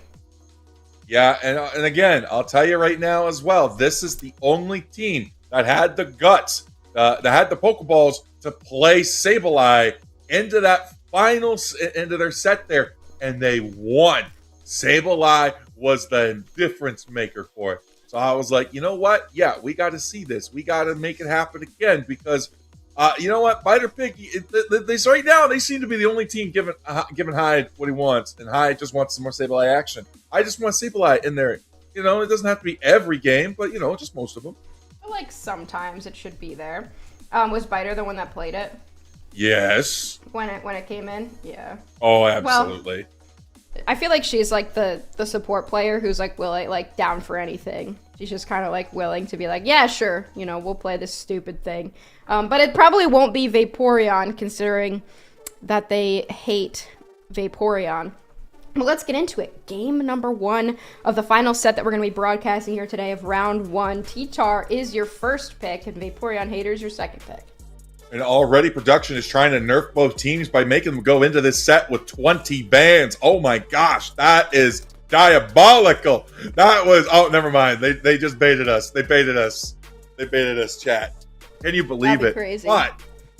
Psyduck, Feraligatr, and Typhlosion, staple bans that we've seen all around. Comfey coming in as well. The Vaporeon haters was like, no Pawmod shenanigans for you.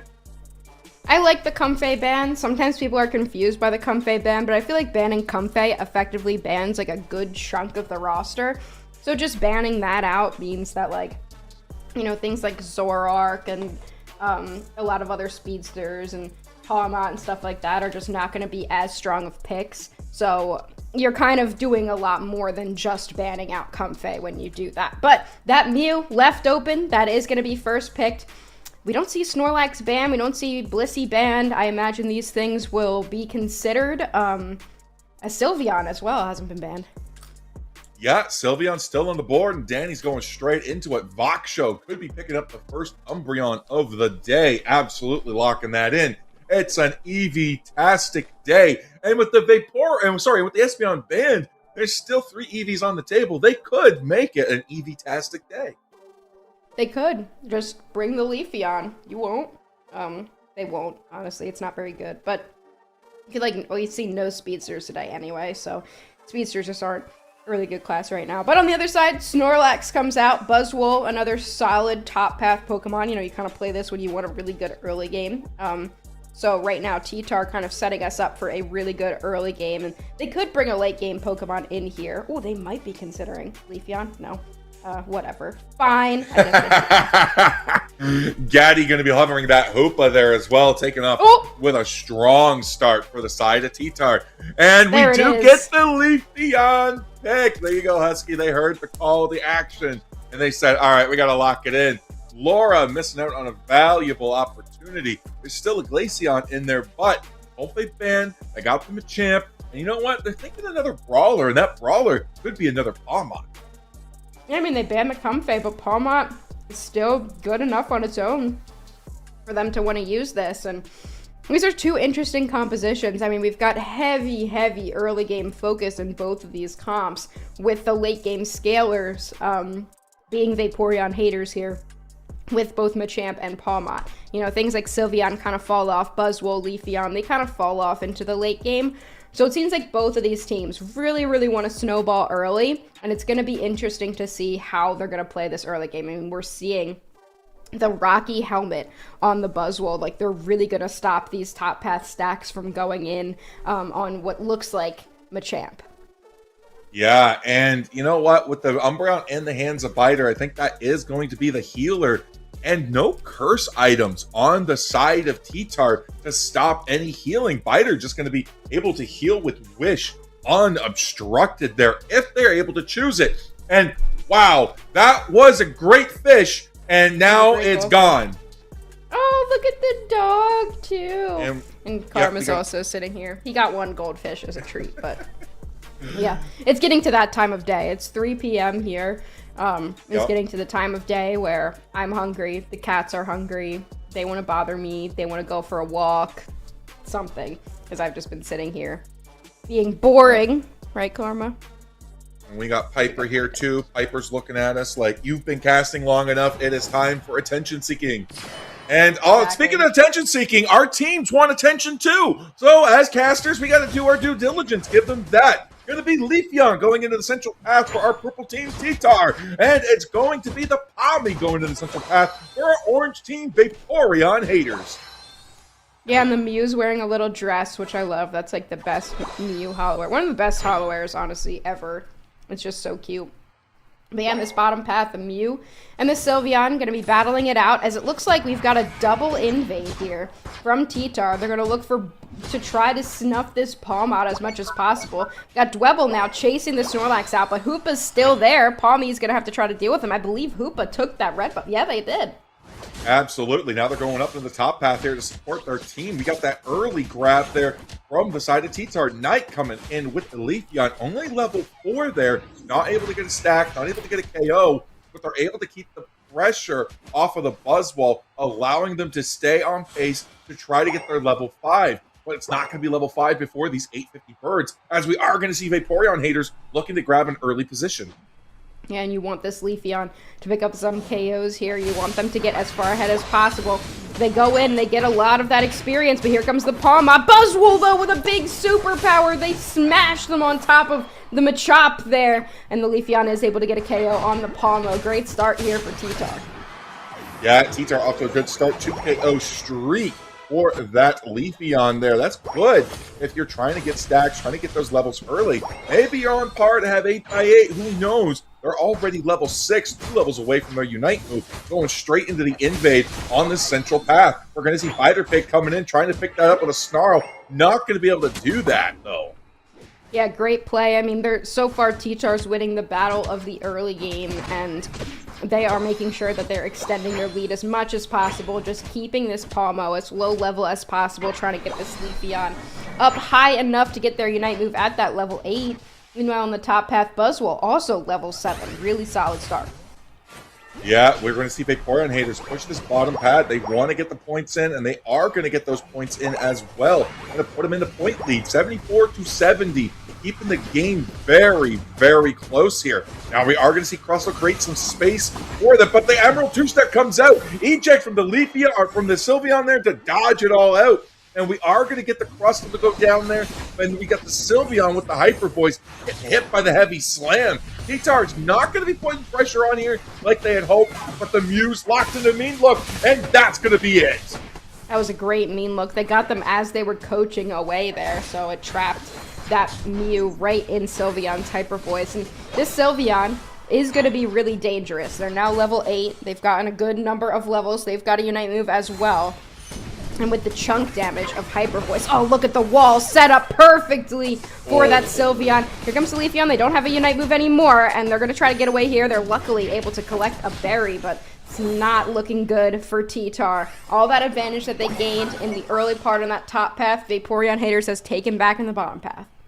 Yeah, that is going to be 100 to 70. The level's going to be swinging in favor of Vaporeon Haters as well. Finally getting back online there, but they still got 2 level 9s inside of TTAR. Buzzwole and Leafeon, both with Unite moves in the pocket there, as they have another Reggie in the top. That is going to be crucial for them to try to get it, because it's going to be the experienced Reggie.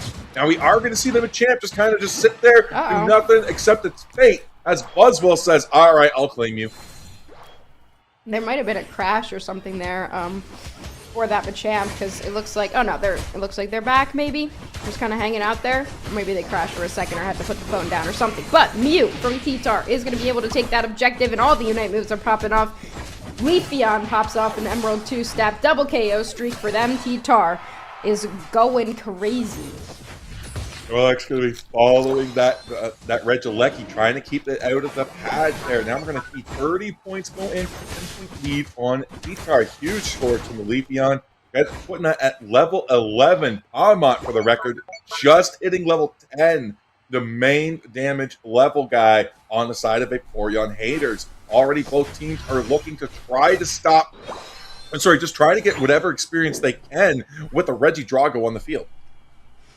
Yeah, and I mean, we've got a really close match, 110 to 100. Leafeon is level 12. That's exactly where they want to be. You need to try to snowball that Pokemon because of how far it falls off in the later part of the game. Buzzwole in a lot of trouble, though. They have to go away as fast as possible. Regidrago's very low. Palmot's going to finish that up. And here comes the Sylveon. They finished off the Buzzwole as well. Snorlax comes in with the block to try to lock them out there, but we're already going to see that Mew coming in with Electro Ball. Huge dive there from the Palmont there. They're trying to stop it. The Zip Zap Full Charge Spark Attack claims the Hoopa. Now they got to get out, but the Leafeon comes in. The Razor Leaf Auto into the Emerald 2-step. The Emerald 2-step wasn't needed, which is a little bit of overcarry knockout there, but that's what they wanted. Moonlight Prance comes out, and then Barrage below. It's going to claim the Buzzwole. Huge KOs for Vaporeon Haters as they now roam into the central path to assert their dominance. Yeah, I mean, it looks like to me like TTAR is winning a lot of these fights, but they're overstaying a little bit. They're getting a little bit too excited, and Vaporeon Haters is really patient, so they're able to pick up some KOs kind of after the fight is over. But TTAR is winning the fights initially, so is that going to be enough? Regieleki now walking toward the Tier 1 goal zone. You know what? It might be enough, hopefully. I mean, listen, if they can find certain KOs at the 2-minute mark there or right before that, I think that's going to make the difference. Registeel going to be the final Reggie Roulette here of this first game. Number 1 here, going to be going into the hands of TTAR. That is going to expire because it only lasts 90 seconds before we have our first final objective spawn on the map here. But both teams just deciding, you know what, we're just going to scout out. Yeah, I mean, getting vision's kind of the best thing you can do in this situation. See if you can pick up any experience, see if you can catch anybody out. And Snorlax is doing a great job of that. They found 2, and they were able to get enough vision to be able to let Leafeon score 50 in that top path. It's going to be huge for them. Level 14 now for Knight on that Leafeon.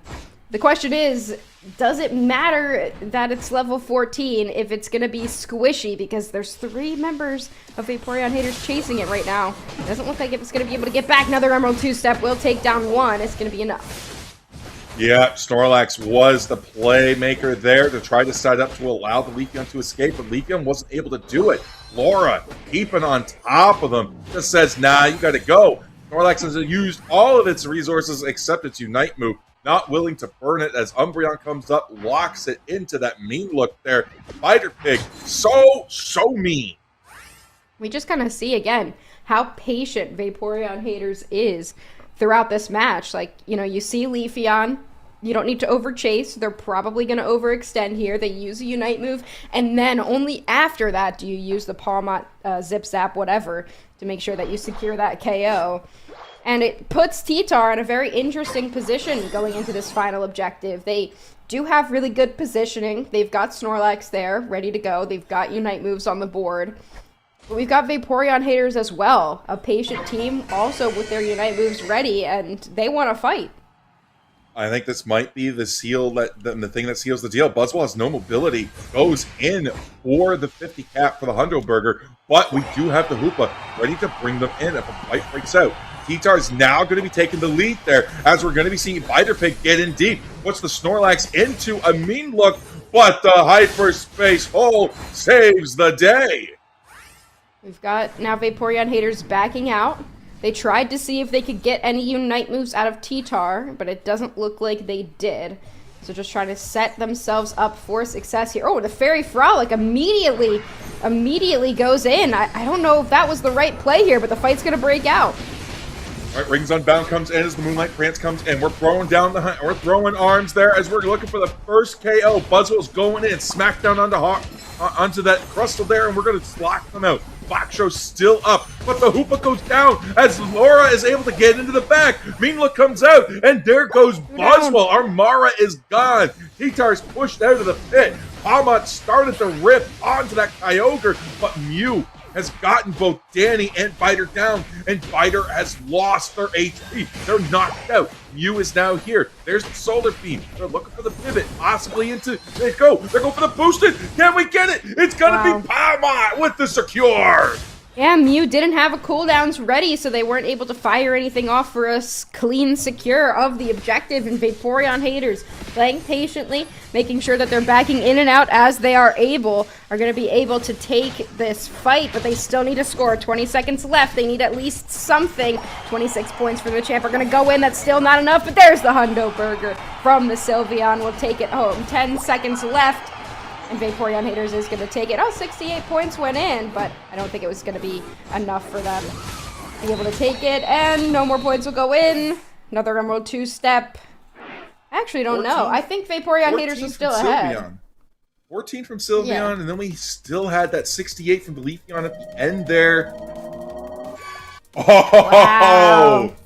Wow, yeah, the 68 from the Leafeon. It did a lot, but Vaporeon haters is going to hang on after securing that objective. It was an interesting way for the fight to break out because the Fairy Frolic from Sylveon just kind of came out when no one was really around. They just wanted the boosts that it gives for like HP healing, and then just kind of walk in and see what ends up happening. And it was a scrappy fight. Both teams played it really well, but ultimately, Vaporeon haters was continuing to chip down the objective, and they got lucky with the cooldowns for Mew being not available at the time, so they were able to take the objective, get the secure, and win game number 1. And once again, power pick such as Snorlax, Mew, Buzzwole, and Hoopa, along with the Sylveon, Machamp, Umbreon, Crustle, just gone, deleted, no longer usable in this set as Vaporeon haters moves into match point position. So that's going to be really good on their part. They got to dig into these pockets there, but there's so many Pokemon for them to have the advantage there. If TTAR has any chance of winning, they got to come up with a strategy to do it, and they got to do it quick. Yeah. I just breathed in too hard. And instead of speaking, I just coughed instead. Okay, whatever. Anyway, I really did like the Leafeon play from TTAR, but I think that these teams have just really opposing ideologies for how they approach the match, right? Like, TTAR is trigger happy. They want to start the fights. They want to be scrappy. They want to get into fights. So Leafeon is like a perfect Pokemon for a composition like this. But Vaporeon haters is really patient. They're going to wait for you to do the jumping in. So you've got something like Umbreon, you've got something like Crustle that's going to punish the Leafeon every time it's going to want to go in. And for the Leafeon to continue to perform that well, they have the most damage out of anybody in the match. It's really a testament to how good TTAR is. It really just came down to that last fight for both of these sides, and Vaporeon haters was the one that came out on top. I think this could be a game 3 situation, Hyde. Honestly, I feel like TTAR brings it out in game number 2, but we will see. 100%, but this was a great setup by Voxshow. That wall just went in, Palmot goes up, just bops with a triple KO streak. Mew goes in on the Registeel here as well. But look at the follow-up as well. Buzzwole comes in. They're able to find the picks there. They're trying to keep the pressure on. Sylveon's just kind of screaming. But Vaporeon haters just loses momentum. I mean, Leafeon is an assassin, right? It's just going to go in, get quick KOs, and leave. The problem ends up being in situations like this where you end up using your Unite move, you try to kind of go back in and see what's going on, but then, you know, everything for Vaporeon haters is still online, so the Leafeon can't really do too much to help. We see it again here. They use the Unite move early. It's about 3 minutes left on the clock, and then Palmot goes in and punishes it for it. Yeah, absolutely. And again, when we come down to the wire here, it is TTAR versus Vaporeon haters, and we all know the outcome of this match here. And as we're going in, like, look at the position they're in. They draw in Vaporeon haters. They got all of the momentum to move into this, but they start losing it. Vaporeon haters is able to back out. They lose the momentum to find into it. Mew goes into the Mystical Mirage, but the Screamion comes back in. And the Hoopa, they let the Palma into the back, take the Hoopa KO, and it was just sealed from there. Yeah, I mean, the Hoopa goes down. Mew is kind of in a weird spot there, too, in that central area. But look at this, just the boosted attack, just not enough. And Palmot on that second hit of the Supercell Slam, like, it gets a boosted right after it hits the second part. It was able to take the objective with that. But, I mean, a great game, number one, for these two teams. Like, both of them played really, really well. But now, again, it's All-Star Draft. We're back to the drawing board. Regardless of what happened in that first match, you can't run it back. You can't play that comp again. So what's the plan going into game number 2? Yep, a whole draft of 5 new Pokemon, as well as a whole draft of 5 Pokemon you've got to counter going into the next set. You got to think, okay, what's coming in? Does Comfey make it through? Does Sylveon make it through? I mean, Sylveon's already banned out, but like, what Pokemon are coming through? Espeon, still one of the top banned Pokemon of the day, not able to make it through into many of the games here. So we have yet to see it, and I'm excited to see what kind of stuff is going to come through. Maybe Feraligatr stays on the ban list, but maybe we draw inspiration from the draft that could have been, and maybe we bring in Double Speedster into the Duraludon. Yeah, imagine. We could see it. We could see it. But I think Vaporeon haters is a team that's very smart. Like, they're very thoughtful about everything they do. Like, they're a very technical team. They rely much more on information than they do on raw skill. So they kind of have the upper hand going into drafts, especially All-Star Draft, where, like, they're going to know every counter possible. They're going to be able to handle anything that TTAR brings. So it's a question of, can you play some mind games? Can you catch TTAR off guard? Can you pull something like maybe you don't ban out the Feraligatr, kind of force TTAR into that pick, and then you know how to counter it? Because it does look like it will be the same. So TTAR first pick here, and it looks like we're also playing on Electrode Volleyball for game number 2. Yeah, listen, hey, you know what? Sometimes 5 players is too many. Sometimes you got to take the All-Star Draft a little bit more seriously, and you got to limit it down to 3 picks. And when you're in the summertime festivities, might as well go play some volleyball. Yeah, imagine if it was like an option. Like, oh, we're just going to like kick out 2 of our players and we'll just play Electrode Volleyball for game number 2 and we'll see how it goes. But here we go. Entering into our draft. Game number 2, Vaporeon haters just needs the 1 game to advance here. TTAR really looking to bring us to a game number 3. Psyduck, Feraligatr, Zacian, Comfey so far on the chopping block. Espeon not touched on the banned table yet here. Snorlax is gone, though, but Mamoswine still a top defender. Now, we're going to see TTAR taking out this Typhlosion, and it's going to be Rapidash that goes up for Vaporeon haters. So many Pokemon now left on the board. Let's see if Espeon's going to be able to make it in. Yeah, first pick. I imagine with the amount of priority we've seen for Espeon on the ban list that we would be seeing it first picked here. But this is kind of what I was talking about. You let in something you know TTAR is going to first pick so that you get 2 premier picks that might counter it. And Vaporeon haters is considering them right here. Blissey, another really good supporter that's usually banned out, as well as that Blastoise. I honestly think that Vaporeon haters gets the better end of that exchange.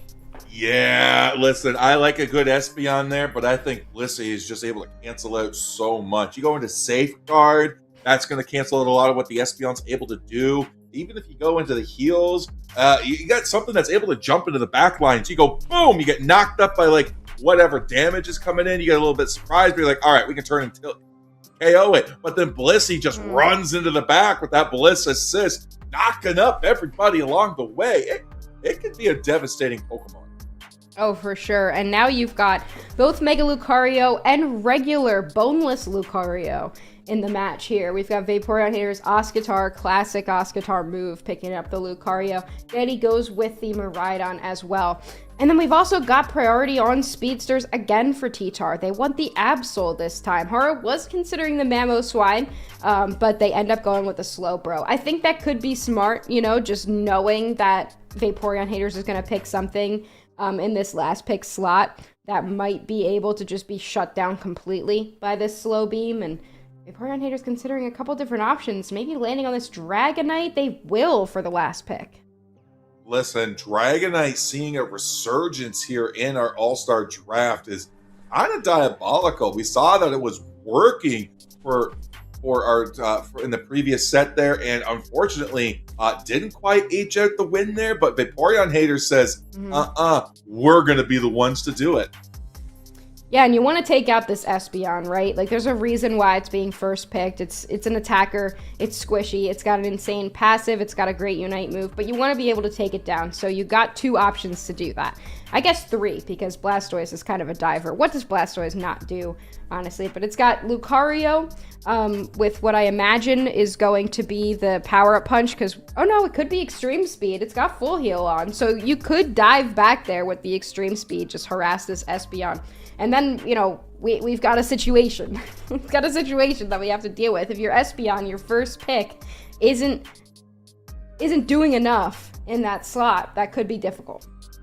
I mean, I think that's the target there as well. As you go in, take out the Espeon, you get that's your Mage Gun right there. That's your range damage. Now you're forced to go all in on the melee. Got to go through the front lines. Got to play front to back or whatnot. Maybe try to get that Absol into the back lines, take out one of their own mages, but with the Dragonite into a Miraidon, double Dragon combo, it's just going to be very hard to be able to get on and get away with your life intact.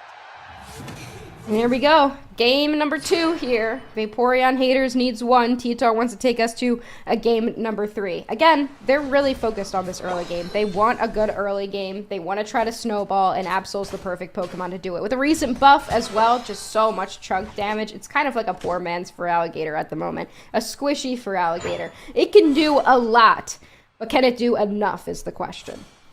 We're going to be seeing Lucario into Lucario on the top side there, but more importantly, Squirtle with Miraidon going up against our little Eevee and our little Slowpoke in the bottom. Now, they are 2 level 4, so they are going to hit their power spikes a lot earlier, but they got to get to that level 4 to hit them. And Vaporeon Haters is not going to let that happen for free.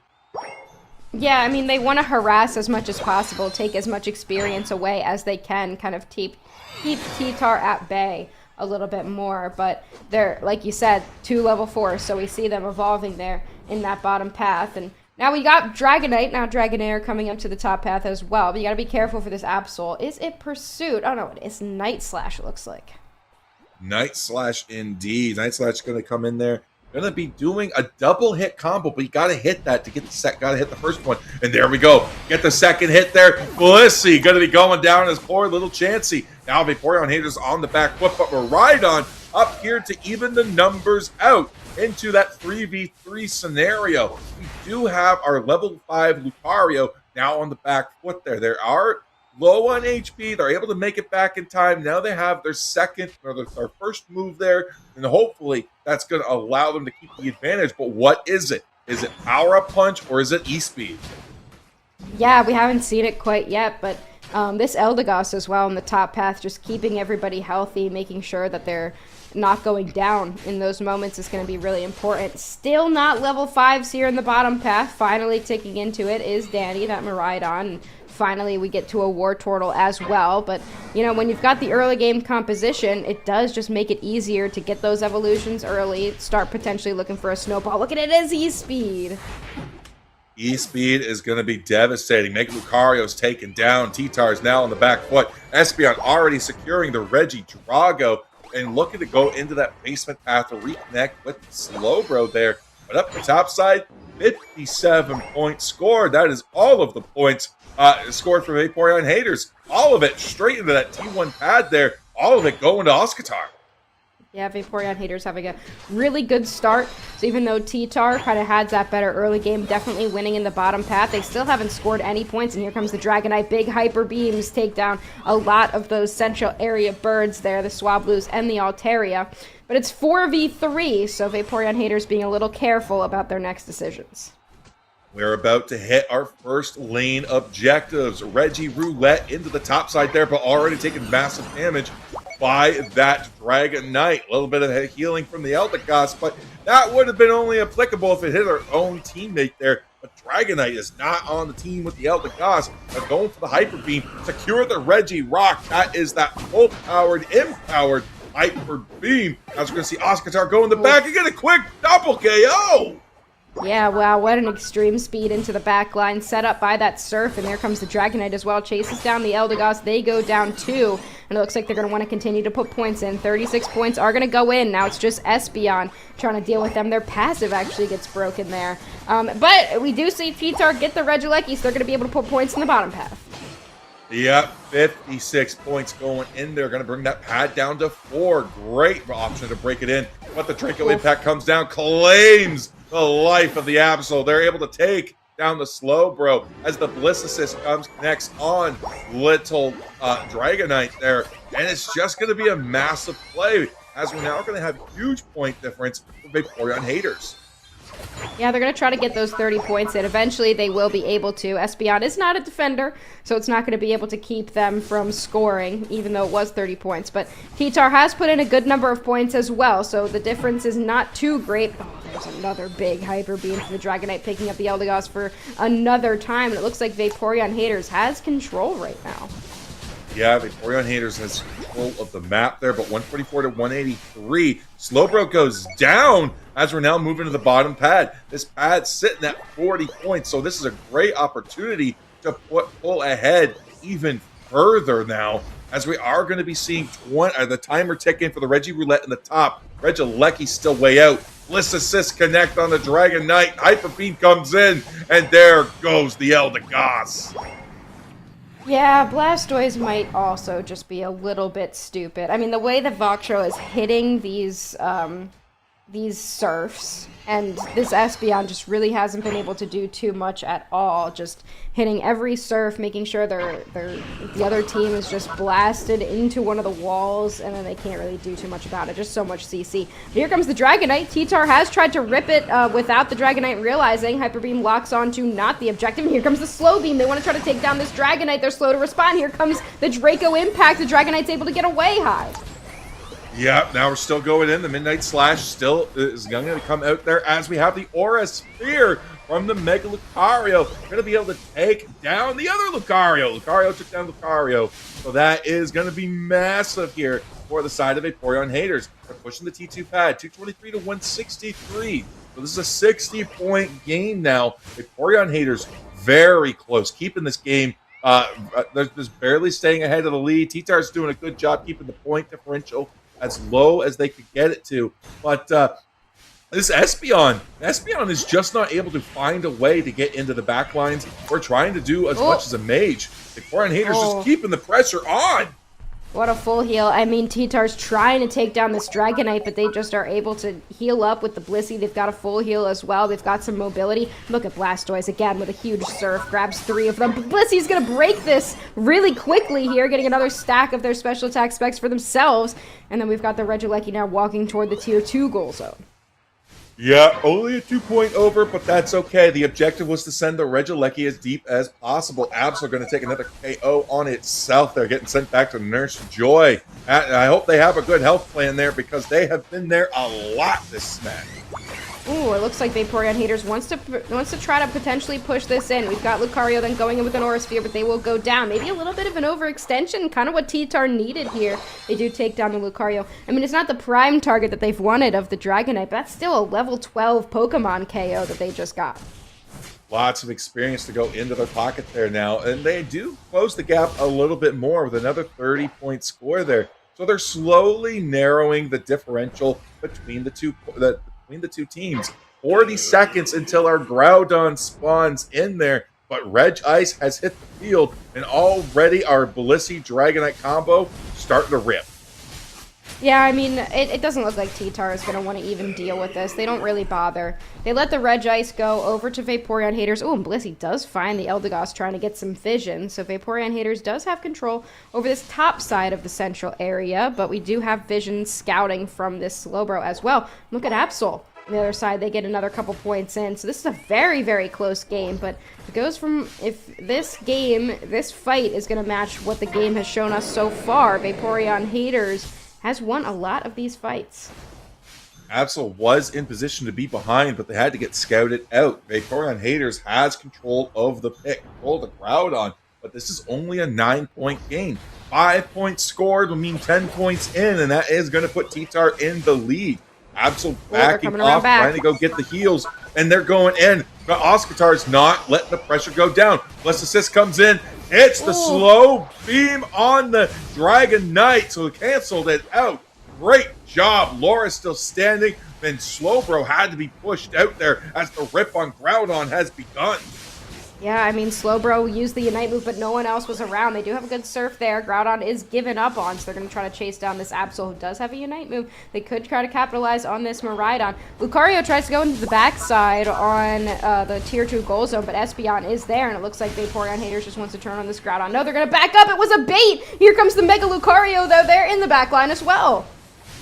Yeah, they're going to find the KO on the Slowbro. Slowbro is gone, and Knight's going to come around the back there. Midnight Slash into it, try to find the KO. Not going to be able to do it. Very low HP. Here goes the Espeon taking the Groudon. TTAR has control of the buff. Absol's already gone to go score those points, but Lucario, Mega Lucario's already gone. The rest of TTAR is in a pickle, a sticky situation, but we find the KO on the Blissey. Laura still keep the pressure on as we have Haro. They're going to be taken down by Oscar. Huge points going in, 326 to 297 with 20 seconds left on the clock. Oh, but Absol did get 2 before our down. TTAR's going to have to run to the other side, but nobody's up. It's just Absol. They're going to look for another KO. They find it, but can they make it in 10 seconds? I don't think so. They'll go down to Oscar, and Vaporeon Haters is going to take this game 2-0. What a play. TTAR gets the objective, but Vaporeon Haters wins the game. Almost like it was written out of a Harry Potter book. This was the fantasy that occurred in the favor of Vaporeon Haters. Yeah, Vaporeon Haters gonna take this one. I wouldn't say it's like a Harry Potter book. It's better, because those books aren't that good, and fuck J.K. Rowling. Listen, but I we just do talked have about the Quidditch finals in book 4. The Quidditch finals. It's better than the Quidditch finals. 410 to 297. We've got the Dragonite with 9 KO. I mean, the Dragonite, suddenly, it's the resurgence of Dragonite. It needs to be studied, baby, because it's doing really well. And the other Lucario, the Extreme Speed Lucario, comes out on top of the Mega Lucario as well. I mean, this game was all Vaporeon Haters from start to finish. TTAR had their moments. The Espeon was able to take the objective, but Vaporeon Haters, they stay calm, they stay smart, and they're able to win the war. 2-0 for them. And, I mean, they were the higher seed, so I guess it was expected, but this was quite a set here from both of these squads. It was an absolutely close set there, and I almost think Vaporeon Haters might need to change their name to the Eevee Haters, because it doesn't matter what evolutions come in on the other side, they're ready to lock it down and send them packing, because these Eevees are just coming out of the woodworks every which way, and Vaporeon Haters just says no. Yeah, they did a really good job. I mean, both teams played pretty well. I like the Absol. It had a lot of good moments, but, you know, just the ability to be tankier and handle what Absol was throwing ended up really doing it for Vaporeon Haters. I feel like they're more so Rapidash haters than Vaporeon Haters, because they love to ban that Rapidash, and we didn't see Rapidash at all in the other two sets. But yeah, I mean, let's take a look at some of these replays. Yeah, I got to take a look at some of these replays here as well, because this is going to be good. Like, I like this play. I mean, the Bliss Assist was a little bit overkill But right here, Laura missed. They aimed it and they got the Eldegoss instead, but the Slowbro comes in, knows their job, all of them around, but Baksho just coming in. Hydro Typhoon keeps Laura alive. I mean, that slow beam was for the Dragonite, and the Slowbro knew when, like, where to throw it, but just no one would follow up. There was just no one around to really do anything for that slow beam. And, you know, we see again Vaporeon haters getting this objective. This is where we see them overextend a little bit. They got a little bit too excited, but look at this. Again, slow beam, but Vaporeon haters was ready for it, and TTAR was zoned out by the Blastoise, so they weren't even able to respond. Yeah, they just couldn't get in there. And now Knight is just looking to get away. They're looking to try to find an opportunity, and they just go in, but they have way too little HP by the end of this engagement here. And yeah, they're just going to be on the back foot for the most part. Groudon just being expertly zoned out by Vaporeon haters, and TTAR is just in shambles. They're completely scattered on the map. Yeah, I think they weren't really expecting this Mega Lucario to end up doing what it did, but it went into the back line there. The Miraidon was able to get away, but then they just turned on the objective, and Vaporeon haters was a little bit too low to focus on, and then here comes the Espeon. Psybeam, Psyshock, perfect timing right before the Hyper Beam goes off from the Dragonite, but it just wasn't enough. We see Slowbro is still down. They weren't able to do anything. 3 members just converge onto the Mega Lucario, so they go down. Slowbro's back, but without a buff, and the rest was history. Vaporeon haters was able to take it despite losing the objective, and another 2-0 set for us. Another 2-0 set indeed, and it's exciting to see how a lot of these sets went down to today, because every game was down to the wire. Well, most of the games were down to the wire.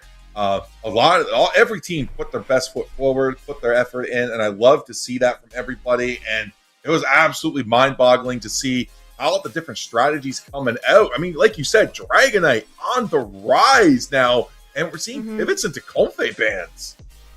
Yeah, I mean, just Vaporeon haters is a very smart team. So they know what they're doing. I trust that they know what they're doing with those bands, but yeah, I mean, those are the sets that we have for today. Is there anything that we have to... Is there any other graphics that we have to shout out? All right, so let's take a look at the standings. Look at what we've got so far after these 3 sets. This is round 1 for today. Let's take a look at what we've got. Rework Esport Core is your first seed. Now, after that win, Vaporeon haters moves to number 2. Nasty Family going to be moving into the number 3 slot, followed by Dift, dropping all the way down to number 4. Oman Buzulov going to be rounding out their 5th slot. TTAR 6. Electro Drifters not really shifting too much, going to be coming in at 7th. And Power Rangers rounding out the bottom of the bracket at 8 there. Still, this is only week number 1 for the EUL there. So these standings, they could change at any point in time. So there's still time to be able to change it up. It's time to take advantage of this all-star draft. Yeah, and I mean, 1, 2, and 3 are all, completely tied up right now. They've won a set, and they won both of the games in that set. So that's what that's kind of saying. So these teams are tied, whereas Dift also won the set, but they won... they gave up 1 game in the set as well to Buzulov. So that's what that is saying. So we've got, anything can shake it up right now. But these are the standings as of now. I'm excited to see what ends up happening later on. Let's take a look at the schedule for tomorrow then. Yeah, round 2 coming your way. Game number 1 going to be Rework Esport Core versus Resport coming your way versus TTAR, followed by Dift versus Electro Drifters. Then we've got Power Rangers versus Buzulov. This is going to be the last seed versus seed number 5 right now. And then Nasty Family versus Vaporeon haters. That'll be a really good match as well. But, I mean, all of them will be great matches that we'll see tomorrow at the same time. Listen, all I can say is Nasty Family, put something to the test there. Bring Vaporeon in and see if it puts like the red in the eyes of the bull of the Vaporeon haters, and they just all 5 of them just target the Vaporeon. You just let the other 4 just have an easy game. Just sacrifice 1 for the sake of the 4. Exactly. See if they really hate Vaporeon enough to target it down completely. But yeah, that's gonna do it for today's broadcast. We had 3 sets today, but we will have 4 sets tomorrow to be able to check out. So we're gonna see everything. We're gonna see how these what we saw today shakes out in round number 2 tomorrow. And I mean, what a fun couple games that we got to see. Yeah, return there, and it's going to be huge shout out and thank you to Shabam and Bina for being on the production side of things tonight, giving us the expert transitions, the expert gameplay feed. Huge shout out to Husky today, my co-caster. Going to be awesome to see that keeping and carrying old Hyde but while he gets back into the format of casting and everything. And this has been EUL 2026. And we're going to be back tomorrow. So thank you guys for watching. Thank you guys for listening. I hope you enjoyed, and we'll see you guys tomorrow.